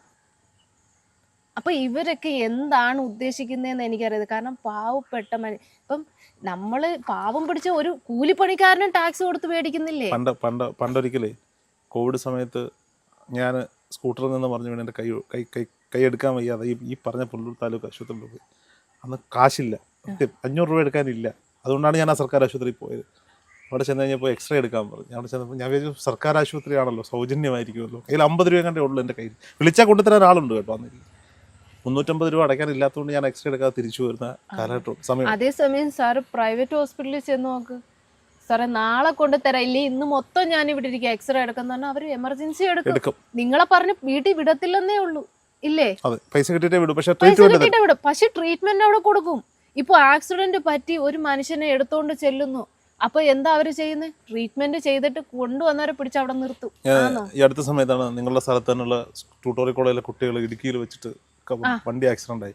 അന്ന് ബേബി മെമ്മോറിയൽ ഹോസ്പിറ്റലിൽ കണ്ടു. ഞാൻ പേരെടുത്ത് പറയാണ്, നമ്മുടെ വീടിൻ്റെ ഒരു കുട്ടി തലയ്ക്ക് ഇഞ്ചുറി ആയിട്ട് അവിടെ അഡ്മിറ്റ് ചെയ്തു. അപ്പോൾ ഞാൻ എറണാകുളത്തായതുകൊണ്ട് ഇവിടെ വീട്ടുകാർ എന്നെ വിളിക്കുകയും ഞാൻ എൻ്റെ 2 പിള്ളേരെ വിടുകയും ഞാൻ ആ PRO വിളിച്ച് പറയാണ്, നിങ്ങളെ സർജറി ചെയ്യൂ, പൈസ ഞങ്ങൾ നാളെ അടച്ചോളാം. ഒരു രാത്രിയാണ്. അവർ പറഞ്ഞ്, അല്ല പൈസയുടെ കാര്യമല്ല സാറേ, ഒരു വാക്ക്, ഒരു കൺസേൺ കിട്ടിയാൽ മതി, ആ കുട്ടിയുടെ അച്ഛൻ ചെയ്തോളൂ എന്നൊരു വാക്ക് പറഞ്ഞാൽ ഞങ്ങൾ തുടങ്ങാം. കുട്ടിയുടെ അച്ഛൻ അവിടെ ചെന്നപ്പോഴത്തേക്ക് സർജറി കഴിഞ്ഞു. ഇപ്പം ഇവിടെ അടുത്തുള്ള തെറ്റിക്കുഴി ഹോസ്പിറ്റലിൽ ചെന്നാൽ പോലും ഈ മരുന്ന് അവിടെ ഉണ്ടെങ്കിൽ ഡോക്ടറെ ഞാൻ ഏതെങ്കിലും വിധത്തിൽ ഞാൻ എത്തിക്കാന്ന് പറഞ്ഞാൽ ഞാൻ മനുഷ്യൻ കൊടുക്കും, ഇല്ലേ? കൊടുക്കും. അതുപോലെയാണ് നമ്മുടെ പ്രൈവറ്റ് ഹോസ്പിറ്റൽ. അവർക്കുള്ള മനസാക്ഷി പോലും നമ്മുടെ ഗവൺമെന്റ് ഹോസ്പിറ്റലിൽ. ഈ വിഷയത്തിൽ ബഹുമാനപ്പെട്ട ആരോഗ്യവകുപ്പ് മന്ത്രി വീണ ജോർജ് ഇടപെട്ടിരുന്നു. എൻ്റെ അടുത്ത് ഒരു മനുഷ്യന്, നിങ്ങൾ ഈ പത്രക്കാർ വന്ന് എന്നോട് ചോദിക്കുന്നതല്ലാതെ പിന്നെ NRCP അതെങ്ങനെ അറിഞ്ഞു പോയെന്ന് എനിക്കറിയില്ല. അവിടുന്ന് കുറേ ഡോക്ടേഴ്സ് എല്ലാം എൻ്റെ അടുത്ത് വന്നായിരുന്നു. മോള് മരിച്ച് 2-3 ദിവസം കഴിഞ്ഞപ്പോഴത്തേക്ക്. അത് പരാതി കൊടുക്കാതിരിക്കാനായിരിക്കും. അല്ലല്ല, പുള്ളി വന്നു, എങ്ങനെയൊക്കെ ഡീറ്റെയിൽ, അത് ആദ്യം മുതലുള്ള എല്ലാ കാര്യങ്ങളും. എനിക്ക് തോന്നുന്നു പത്തനാപുരം നിയോജകമണ്ഡലമാണ്. മന്ത്രിയും MLA വന്നായിരുന്നു. മരണത്തിൽ വന്നു. ഇല്ല, മരിച്ചു. അതിപ്പം ഞാൻ പറയട്ടെ, ഞാൻ എൻ്റെ കുഞ്ഞിനെയും കൊണ്ട് അങ്ങോട്ട് പോയിട്ട് ഞങ്ങൾ 2 വഴി ഞാൻ വന്നത്. എൻ്റെ കുഞ്ഞിനെ നേരെ പള്ളിയിലോട്ടും എന്നെ ഇങ്ങോട്ടും കൊണ്ടുവന്നു. അതിനെ ഒന്ന് കൊണ്ടുവന്ന് ഇവിടെ വെക്കാൻ പോലും. മനസ്സിലാക്കുന്നു. എന്താണ് അദ്ദേഹം ഇതിൽ മേൽ ഉത്തരവാദിത്തപ്പെട്ടവർക്ക് മേൽ നടപടി എടുക്കാമെന്ന് പറഞ്ഞിരുന്നു? എനിക്ക് ഇപ്പം ഞാൻ ഇവിടെ വന്നപ്പോൾ ഞാൻ കാര്യങ്ങളൊക്കെ പറഞ്ഞപ്പോഴത്തേക്കും എല്ലാം കേട്ടോണ്ട് പോയി. പിന്നെ ഞാൻ ഇവിടെ ഓഫീസിൽ നിന്ന് എനിക്ക് ആള് വന്നിട്ട് എനിക്ക് അന്നേരം ഈ പറയും പോലെ എൻ്റെ കുഞ്ഞിൻ്റെ കാര്യം പറഞ്ഞാൽ എനിക്ക് അപ്പം ഇറങ്ങി ഒന്നും ചെയ്യാൻ പറ്റില്ല. 40 ദിവസത്തോളം ഞാൻ വരയില്ല. പിന്നെ എനിക്ക് ഇന്ന് പോലും ഞാൻ വക്കീൽ ഓഫീസിൽ പോയിട്ട് എനിക്ക് ആ പേപ്പർ വായിച്ചിട്ട് എനിക്ക് നിൽക്കാൻ പറ്റുന്നില്ല. അപ്പൊ ഞാൻ എവിടാണ് പോയി പരാതി കൊടുക്കുന്നത്? എന്നിട്ട് ഞാൻ അയച്ചു. ആരോട് പരാതി പറയാനാ? അതായത് ഇപ്പൊ ഞാൻ പറയട്ടെ സാർ, അന്ന് ഞാൻ പരാതി കൊടുക്കേണ്ട കാര്യമില്ല. ആന്നേ, ഇപ്പം പീഡനങ്ങൾ നടക്കുന്നു, പ്രശ്നങ്ങൾ നടക്കുന്നു, അവർ ഓടി വരുന്നു, അന്വേഷിക്കുന്നു, ഇല്ലേ?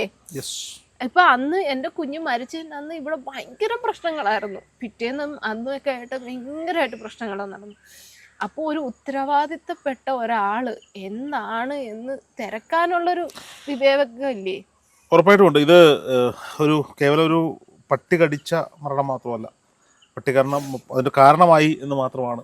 കൃത്യസമയത്ത് ഒരു പക്ഷേ കുട്ടിക്ക് ആവശ്യമായ ചികിത്സ ലഭിച്ചിരുന്നെങ്കിൽ വിധി എന്താകുമെന്ന് പറയാൻ പറ്റില്ലെങ്കിൽ പോലും ഈ അമ്മയുടെ വേദനയ്ക്കൊരു പകുതി ആശ്വാസമെങ്കിലും ഉണ്ടാകുമായിരുന്നു. ആ മരുന്ന് ഫുള്ള് ശരീരത്ത് കുത്തി വെച്ചിട്ടുണ്ടെങ്കിൽ ഓക്കെ, എൻ്റെ കുഞ്ഞിന് ആ വൈറസ് അത്രത്തോളം ബാധിച്ച് അത് ആ മുറിവിൻ്റെ പ്രശ്നം കൊണ്ടാണ് എൻ്റെ കുഞ്ഞ് മരിച്ചതെന്ന് ഞാൻ വിശ്വസിക്കായിരുന്നു. ഇത് ആ മുറിവിനകത്ത് മരുന്ന് ചെന്നില്ല എന്നുള്ളത് ഞാൻ കണ്ടുകൊണ്ട് നിൽക്കുന്നു. അപ്പോൾ പിന്നെ ഞാൻ എങ്ങനെ പട്ടിയുടെ വിഷയത്തിന് മുറിവിലാണെന്ന് പറയാൻ പറ്റും? എൻ്റെ കുഞ്ഞിൻ്റെ ശരീരത്തിൽ ഞാൻ മരുന്ന് എന്നില്ല, ഒരു തുള്ളി മരുന്ന്, അതും ബാക്ക് സൈഡിൽ കുത്തിയാകുന്ന തുള്ളി മരുന്ന്. ഈ മരുന്ന് ചെന്നിട്ടും ഈ മരണം സംഭവിച്ചു അല്ലെങ്കിൽ ഇത്രത്തോളം ബാധിച്ചുവെങ്കിൽ ഈ മരുന്ന് കമ്പനികളെയും ഈ കൊടുക്കുന്ന സർക്കാർ ഏജൻസികളെയും സർക്കാരിനെയും നമ്മളെങ്ങനെ വിശ്വസിക്കാൻ പറ്റുമോ? അന്നത്തെ ഡോക്ടേഴ്സ് എന്നോട് പറഞ്ഞത് 1 മണിക്കൂർ ആ ഇത് സൂക്ഷിക്കുന്ന ആ റൂമിൽ കറണ്ട് ഇല്ലാതെ ഇരുന്നാൽ ആ മരുന്ന് കേടായിപ്പോയി, പിന്നെ ആ മരുന്ന് ഉപയോഗിക്കാൻ കൊള്ളുകയില്ല എന്നാണ് പറഞ്ഞത്. അപ്പം നമുക്ക് വിശ്വസിക്കാൻ പറ്റുമോ? KSRTC ബസ്സുകളുടെ സൈഡുകളിലൊക്കെ ഇപ്പോൾ വലിയ പോസ്റ്ററുകളുണ്ട് പിണറായി വിജയന്റെ ഫോട്ടോയോട് കൂടി. ആരോഗ്യ രംഗത്ത് കേരളം എന്തോ വലിയ നേട്ടം കൊയ്തിരിക്കുന്നു, നമ്പർ 1 ആണ്. ഇത് ഒരു കഥ മാത്രമല്ല. ഈ കഥ ഇപ്പോൾ വീണ്ടും ചർച്ചയായത് 24 ഈ പ്രോഗ്രാമിലൂടെയാണ്. പക്ഷേ രാഷ്ട്രീയക്കാരോ പ്രേക്ഷകരോ അല്ലെങ്കിൽ നാട്ടുകാരോ ഒന്നും ശ്രദ്ധിക്കാതെ ഈ അമ്മയുടേതായ നിയമ പോരാട്ടങ്ങളിൽ തന്നെയാണ്. അതിനുവേണ്ടിയുള്ള കാര്യങ്ങളുമായി മുന്നോട്ട് പോവുകയാണ്. ഇപ്പോൾ മാതൃഭൂമി ഇവർക്കൊരു ചെറിയ വീട്, ഇവിടെ അടുത്ത് കാണുന്നൊരു ഷീറ്റിട്ട വീട്ടിലാണ് ഈ കുടുംബം. ചെറിയ വീടാണെങ്കിലും സന്തോഷത്തോടെ കഴിഞ്ഞിരുന്ന കുടുംബം ആ കുട്ടി പെട്ടെന്നില്ലാതാകുന്നു. ഈ അമ്മയുടെ കണ്ണുനീരിന് മറുപടി പറയേണ്ടത് ഉറപ്പായും ഇവിടുത്തെ മൃഗസ്നേഹികളെന്ന് ഞാൻ പറയുന്നില്ല, ഉറപ്പായും ആരോഗ്യ വകുപ്പ് മന്ത്രി വീണ ജോർജ് തന്നെയാണ്. അങ്ങയുടെ ശ്രദ്ധയിലേക്ക് ഈ വീഡിയോ വെക്കുകയാണ്. ഇടപെടലുണ്ടാകും എന്ന് ഉറപ്പൊന്നുമില്ല എങ്കിൽ പോലും ഞങ്ങളുടെ മാധ്യമധർമ്മം ഞങ്ങൾ ചെയ്യുന്നു, അത്രമാത്രം. ഇപ്പോഴും ഉണ്ട്. കുറച്ച് മുന്നേ വന്ന് കാണാറുണ്ട് ആ വീടിന് ഫ്രണ്ടിൽ ആ അയ്യത്ത്. പട്ടികളെ കാണുമ്പോൾ ഇപ്പോൾ എന്താ തോന്നുന്നത്? അവരെ കാണുമ്പോൾ സത്യത്തിൽ എനിക്ക് അവരോട് വലിയ ദേഷ്യമോ വിരോധമൊന്നും ഇല്ല. എല്ലാവരും പറയും ഞാൻ പട്ടിയെ കൊല്ല. സത്യത്തിൽ ഞാൻ പറഞ്ഞത് എൻ്റെ കുഞ്ഞിനെ കടിച്ചാൽ ഞാൻ കൊല്ലുമെന്ന് പറഞ്ഞത് ശരിയാ, അത് വേറൊന്നും കണ്ടല്ല. അത് ആക്രമിക്കാൻ വന്നാൽ നമ്മൾ തിരിച്ച് പ്രതികരിക്കും, ഇല്ലേ? അല്ലാതെ ഇപ്പൊ എനിക്ക് അതിനെ കാണുമ്പോൾ എനിക്ക് വലിയ ദേഷ്യമൊന്നുമില്ല. എന്തുകൊണ്ടാ? അതിന് വന്ന ഒരു അസുഖം അത് എൻ്റെ കുഞ്ഞിനെ കണ്ടപ്പോഴത്തേക്കും അതെൻ്റെ കുഞ്ഞില്. അപ്പൊ ആ മൃഗങ്ങളെ അങ്ങനെ ഒരു അസുഖം വരാതെ അവരെ എവിടെയെങ്കിലും പാർപ്പിക്കേണ്ട കടമ മനുഷ്യനായ നമുക്കില്ലേ? ഉറപ്പായിട്ടും ഉണ്ട്. അപ്പൊ അത് ആരോടാ? മനുഷ്യരോട് തന്നെ ഉള്ളൂ എനിക്ക് വിഷമവും. മൃഗസംരക്ഷണ വകുപ്പിനോടും ആരോഗ്യ വകുപ്പിനോടും മാത്രമല്ലേ നമുക്ക് പരാതി പറയാൻ പറ്റുള്ളൂ. പക്ഷെ അവരാരും കണ്ണ് തുറക്കുന്നില്ലല്ലോ. ഇപ്പൊ സുപ്രീം കോടതിയുടെ വിധി വന്നത് ഞാൻ ജസ്റ്റ് ഇങ്ങനെ വാർത്തയെ കണ്ടപ്പോൾ ഒരു മന്ത്രി, ആ മന്ത്രി കഴിഞ്ഞ് സുപ്രീം കോടതിക്ക് അങ്ങനെ പലതും പറയാം, ഈ പട്ടികളെ എങ്ങനെ കൊണ്ടുപോയി എവിടെ പാർപ്പിക്കും എന്നാണ് പുള്ളിക്കാരൻ പറഞ്ഞത്. ഈ മോളുടെ വിയോഗത്തിന് ദിവസങ്ങൾക്കപ്പുറമാണ് ഇവിടെ അടുത്ത് എല്ലാ വിളക്കുടി പഞ്ചായത്തുകളുടെ ബോർഡർ ഒരു ലോറി പട്ടികളുമായിട്ട്. അത് എറണാകുളത്ത് നിന്നാണ് കൊണ്ടുവന്നത്. ഒരു ലോറി, അത് അടച്ചിട്ട ലോറിക്കകത്ത് ഒരു 4-5 സ്ത്രീകളെയും ആ പട്ടിയുടെ കൂട്ടത്തിലുണ്ടായിരുന്നു. കാരണം നാട്ടുകാർ ആണുങ്ങളാണെന്നുണ്ടെങ്കിൽ പിടിച്ച് 2 അടിയെങ്കിലും കൊടുക്കുമല്ലോ. ഇത് പെണ്ണുങ്ങളെ കയറി പിടിച്ചാൽ വേറെ വിഷയമാവുമല്ലോ. അതുകൊണ്ട് അവർ ബുദ്ധിപൂർവ്വം അതിനകത്ത് പെണ്ണുങ്ങളെയും കൊണ്ടാണ്. എന്നിട്ട് ആ ലോറിയും പട്ടിയും എങ്ങോട്ട് പോയി? വന്ധ്യീകരണം മാത്രമല്ല, ഷെൽട്ടറുകളിലേക്ക് ഇപ്പോൾ തിരുവനന്തപുരം കോർപ്പറേഷൻ അത് മാതൃകയാകുമെന്നാണ് നമ്മൾ പ്രതീക്ഷിക്കുന്നത്. ഇത് വേസ്റ്റ് തിന്ന് വരുമ്പം അവർക്ക് പിന്നെ അത് കിട്ടാതെ വരുമ്പം കിട്ടുന്നതിനെ എടുത്ത് കടിക്കും. എന്തായാലും ഈ വിഷയത്തിൽ തെറ്റുകാരായ സർക്കാർ ജീവനക്കാർക്കെതിരെ പരാതി കൊടുത്തിട്ടുണ്ടോ? ഡോക്ടർമാർക്കെതിരെ ഞാൻ വിവരാവകാശം കൊടുത്തപ്പോൾ വിവരാവകാശം എനിക്ക് ആദ്യം കിട്ടിയില്ല. അതുകൊണ്ടാണ് ഞാൻ ഇത്രയും നാൾ നീണ്ടത്. കാരണം എനിക്ക് ഹോസ്പിറ്റലിനെതിരെ ഒരു കേസില്ല. എൻ്റെ കുഞ്ഞിനെ ട്രീറ്റ് ചെയ്ത ഡോക്ടറിൻ്റെ പേരറിയണം. എനിക്ക് അവരെതിരെയുള്ള കേസ്. ഞാനങ്ങനെ വിവരാവകാശം കൊടുത്തു. എനിക്ക് ജൂൺ 6 ഞാൻ വിവരാവകാശം കൊടുത്തു. വിവരാവകാശം കൊടുത്തപ്പോഴത്തേക്ക് എനിക്ക് കിട്ടിയില്ല. 2 മാസത്തോളം അങ്ങനെ പോയി. അത് കഴിഞ്ഞതിന് ശേഷം എൻ്റെ വക്കീൽ കൊല്ലം വിവരാവകാശ കമ്മീഷന് കത്തയച്ചു. അവിടുന്നും എനിക്കൊരു വിവരവും കിട്ടിയില്ല. അപ്പം ഞാൻ വിചാരിച്ചു ഇങ്ങനെ ഇരുന്ന് കഴിഞ്ഞാൽ എന്ത് ചെയ്യും? അപ്പോൾ വക്കീൽ പറഞ്ഞൊന്ന് ഡയറക്റ്റ് പോയി അന്വേഷിച്ചു നോക്കുന്നു. അങ്ങനെ എനിക്ക് വന്ന അക്നോളജ്മെൻറ്റ് കാർഡൊക്കെ വരുന്നുണ്ട്. അങ്ങനെ ഞാൻ നേരിട്ട് കൊല്ലത്ത് ചെന്നപ്പോൾ അവർ പറഞ്ഞു, ഞാൻ കാര്യം പറഞ്ഞപ്പോഴേ അവരെന്നെ അകത്തോട്ട് കൊണ്ടുപോയിട്ട് കാര്യം പറഞ്ഞു, ഞങ്ങൾ ഇതുപോലെ അവർക്ക്, അതായത് ആ കൊല്ലത്ത് സംഭവിക്കുകയാണെങ്കിലല്ലേ നമുക്ക് അവിടെ കൊടുക്കാൻ പറ്റും. ഞങ്ങൾ നേരത്തെ പുനലൂരേക്ക് റിപ്പോർട്ട് കൊടുത്തിട്ടുണ്ട്. അവർക്കും ഇതിൻ്റെ ഒരു കോപ്പി അയച്ചു കൊടുക്കണം എന്ന് പറഞ്ഞ് റിപ്പോർട്ട് കൊടുത്തിട്ടുണ്ട്. നിങ്ങൾക്ക് വന്നില്ലേ എന്ന് ചോദിച്ചു. ഞാൻ പറഞ്ഞു എനിക്ക് വന്നില്ല. അങ്ങനെ അവർക്ക് കിട്ടിയ റിപ്പോർട്ടിൽ നിന്ന് പറഞ്ഞ് എനിക്കെടുത്ത് തന്നു. എനിക്ക് വന്നില്ല. അങ്ങനെ ഞാൻ ഇവിടെ വന്ന് അന്വേഷിച്ച് ഇപ്പോഴത്തേക്ക് പിറ്റേന്ന്, അതായത് പോസ്റ്റ് ഓഫീസിൽ ചെന്നപ്പോൾ അവർ പറയാ ഒരുപാട് അഡ്രസ്സ് ഉള്ളത് കൊണ്ടാണ് നിങ്ങൾക്ക് വരാൻ. അങ്ങനെ ഞാൻ ഡോക്ടറുടെ പേര് കിട്ടിയോ? ഇല്ല. ഞാൻ അങ്ങനെ പിറ്റേന്നായപ്പോഴത്തേക്ക് പുനലൂന്ന് എനിക്ക് വിവരാവകാശം വരുന്നു. അവിടെ നിന്ന് വന്നിട്ട് പറഞ്ഞ് ആദ്യം നിങ്ങൾക്ക് വിവരാവകാശം ഞങ്ങൾ അയച്ചായിരുന്നു, അത് നിങ്ങൾ കൈപ്പറ്റാതെ തിരിച്ചയച്ചു. ഞാൻ ഇതേന്നും പറഞ്ഞുകൊണ്ടിരിക്കുന്നത് ഞാൻ എങ്ങനെ തിരിച്ചയക്കാനാ? അതിനകത്ത് അന്ന് കാഷ്വാലിറ്റിയിൽ 3 ഡോക്ടേഴ്സ് ഉണ്ടായിരുന്നു. അതിനകത്ത് ആരാണ് കുഞ്ഞിനെ ട്രീറ്റ് ചെയ്തതെന്നുള്ള ഏത് ഡോക്ടറാണെന്ന് അവർക്ക് അറിയില്ല. നമുക്കറിയാലോ, പക്ഷെ ഡോക്ടറിന്റെ പേരറിയില്ല. അങ്ങനെ വന്നു. 3 പേരുടെ പേരില്ല. 3 പേരെ പേരുണ്ട്. 3 ഇതിൽ ഏത് ഡോക്ടറാണ് ട്രീറ്റ് ചെയ്തതെന്ന് അവർക്ക് അറിയില്ല എന്ന് പറഞ്ഞുകൊണ്ടാണ് വന്നത്. അത് കഴിഞ്ഞ് ഞാൻ വീണ്ടും വിവരാവകാശം ഒന്നുകൂടെ പുനലൂര് ഞാൻ ഡയറക്റ്റ് കൊണ്ട് കൊടുത്തു. ഡയറക്റ്റ് കൊണ്ട് കൊടുത്തപ്പോഴത്തേക്കും അവരിതുപോലെ പിന്നെ വന്ന് വിവരാവകാശം 4 ഡോക്ടേഴ്സ് ഉണ്ടായിരുന്നു. 4 ലേഡി ഡോക്ടർമാർ. ലേഡി എന്നില്ല, 4 ഡോക്ടേഴ്സ്. അന്ന് ആദ്യം വന്നതിൽ 3 ഉള്ളായിരുന്നു. പിന്നെ വന്നതിനകത്ത് 4 ഡോക്ടേഴ്സ് ഉണ്ടായിരുന്നു. ആരാണ് ട്രീറ്റ്മെൻറ്റ് ചെയ്തതെന്നോ പിന്നെ വാക്സിൻ്റെ ഡീറ്റെയിലോ എടുപ്പോ എല്ലാം പേഷ്യൻറ്റിൻ്റെ കയ്യിലാണ് കൊടുത്തു വിടുന്നതെന്നും പറഞ്ഞുകൊണ്ട് ഒരു റിപ്പോർട്ട്. ഞാൻ എന്നിട്ട് അതിനകത്ത് 3ാമത് കൊടുത്ത വിവരാവകാശത്തിനകത്ത് ഐഡൻറ്റിഫിക്കേഷന് തയ്യാറാണെന്നും പറഞ്ഞുകൊണ്ടാണ് കൊടുത്തത് ഒരു റിപ്പോർട്ട്. കോടതിയെ സമീപിച്ചിരിക്കുകയാണ്. ഇപ്പോൾ കോടതിയെ സമീപിച്ചേക്കാണ്. ട്രാൻസ്ഫർ വാങ്ങി പോയിട്ടുണ്ടാവും. അവർ പോയി. അത് ഞാൻ അറിഞ്ഞു. അവരെ എല്ലാവരും ഇവിടുന്ന് ട്രാൻസ്ഫർ ആയി പോയി. അന്നേ പോയിട്ടുണ്ട്. അവരെ എല്ലാവരും സേഫ് ആക്കി വെച്ചിട്ടുണ്ട്. ശരി. ഇന്ത്യൻ നിയമവ്യവസ്ഥയുടെ കോടതിയിലും പടച്ചവന്റെ കോടതിയിലും വിശ്വാസമുള്ള ഒരു ഉമ്മ പറയുന്നു ഏതറ്റം വരെയും പോകുമെന്ന്. പിന്നെ ഇപ്പം ഓരോ ദിവസവും എന്നെ സംരക്ഷിക്കേണ്ട ഒരു കുഞ്ഞ്. ഇപ്പം ഇന്നത്തെ മക്കളെ നമ്മൾ ഒന്നും പറയാം, പക്ഷെ ഞാൻ പ്രസവിച്ച് ഞാൻ സംരക്ഷിച്ച് ഇത്രയാക്കി എന്നെ സംരക്ഷിക്കുമെന്ന് വിശ്വസിച്ച് ഞാൻ കൊണ്ടു നടന്ന എൻ്റെ കുഞ്ഞ് പോയി. പിന്നെ ഞാൻ ജീവിച്ചിരുന്നിട്ട് കാര്യമുണ്ടോ? എൻ്റെ ഒരു കുറ്റബോധമാണ്. എൻ്റെ എന്ത് തോന്നിയ സമയത്താണോ ഞാൻ പുനലൂര് കൊണ്ടുപോയത്, അത് എൻ്റെ കയ്യിലെ തെറ്റല്ലേ? ഒരുപക്ഷെ നിങ്ങൾ വളരെ ധൈര്യപൂർവ്വം ഇതിന്റെ കാരണക്കാരായിട്ടുള്ളവരാണെങ്കിൽ അവരെ നിയമത്തിന്റെ മുന്നിൽ കൊണ്ടുവരണം. അത് ഒരുപാട് പേർക്ക്, ഈ മേഖലയിൽ ജോലി ചെയ്യുന്ന ഒരുപാട് പേർക്ക് എൻ്റെ ഭാഗത്ത് അങ്ങനെ ഒരു തെറ്റുണ്ടാകരുത് എന്ന് ചിന്തിക്കാനുള്ള കാരണമാകട്ടെ. ഒരു പക്ഷെ അതിനു വേണ്ടിയായിരിക്കും, അതായിരിക്കാം താങ്കളുടെ നിയമം. പക്ഷെ ഒറ്റ കാര്യത്തിൽ എനിക്ക് സങ്കടമുള്ളത്, ഈ സർക്കാർ ഇനിയിപ്പം മാറി വരുന്ന ഏത് സർക്കാരായാലും ഒരു പ്രൈവറ്റ് ഹോസ്പിറ്റലാണ് എൻ്റെ കുഞ്ഞിന് ഈ സംഭവം നടന്നതെങ്കിൽ ഇപ്പം ഈ സമയം കൊണ്ട് തെളിഞ്ഞിരിക്കും, സർക്കാർ സപ്പോർട്ട് ചെയ്യും.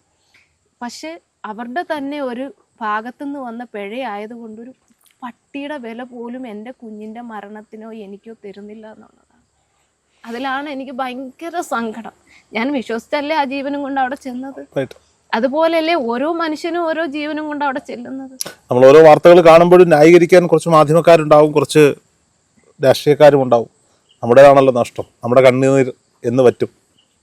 അവർക്കൊക്കെ സ്വന്തമായിട്ട് വരുമ്പം പഠിക്കും എന്ന് ഞാൻ ഒരിക്കലും പറയത്തില്ല. കാരണം ഈ അവസ്ഥ ഒരു മനുഷ്യനും വരരുത്. വന്നു കഴിഞ്ഞാൽ ആ പ്രസവിച്ച ആ അമ്മയും അവരിതെങ്കിലും ചെയ്യണം. ഇവർക്ക് ഈ കേസെടുക്കാൻ എന്നെയും കൂടെ അങ്ങ് കൊന്നു കളഞ്ഞേക്കാനേ ഞാൻ ആഗ്രഹിക്കത്തുള്ളൂ. ഇനി എത്ര കാലം നമുക്കിങ്ങനെ ജീവിക്കാൻ പറ്റും? ഒരു കുഞ്ഞിനെ പട്ടി കടിച്ച് അവർക്ക് ട്രീറ്റ് ചെയ്യാൻ പറ്റിയില്ല, ഇങ്ങനെ പറ്റിയിട്ടുണ്ടെങ്കിൽ ആ അമ്മയും കൂടെ കൊന്നു കളഞ്ഞേക്കണം. പിന്നെ ഒരു പ്രശ്നത്തിന് അവരുടെ അടുത്തോട്ട് പോകത്തില്ല. നിയമളുടെ അമ്മ, നിയമൾക്ക് പ്രത്യേക അസുഖങ്ങളൊന്നും ഉണ്ടായിരുന്നില്ല, ഇല്ലായിരുന്നു. ഈ വീട്ടുമുറ്റത്ത് ഓടിക്കളിച്ച് വളർന്ന കുട്ടിയാണ്. ഒരു നിമിഷം ഒരു പേ പിടിച്ച നായി ആക്രമിച്ചതാണ്. പിന്നീട് നമ്മുടെ നികുതിപ്പണം കൊണ്ട് ശമ്പളം പറ്റുന്ന ഒരു കൂട്ടം ചെന്നായ്ക്കൾ ചികിത്സിച്ച് കൊന്നതാണ് ആ കുഞ്ഞിനെ. പട്ടിയല്ല കൊന്നത്, സിസ്റ്റമാണ്.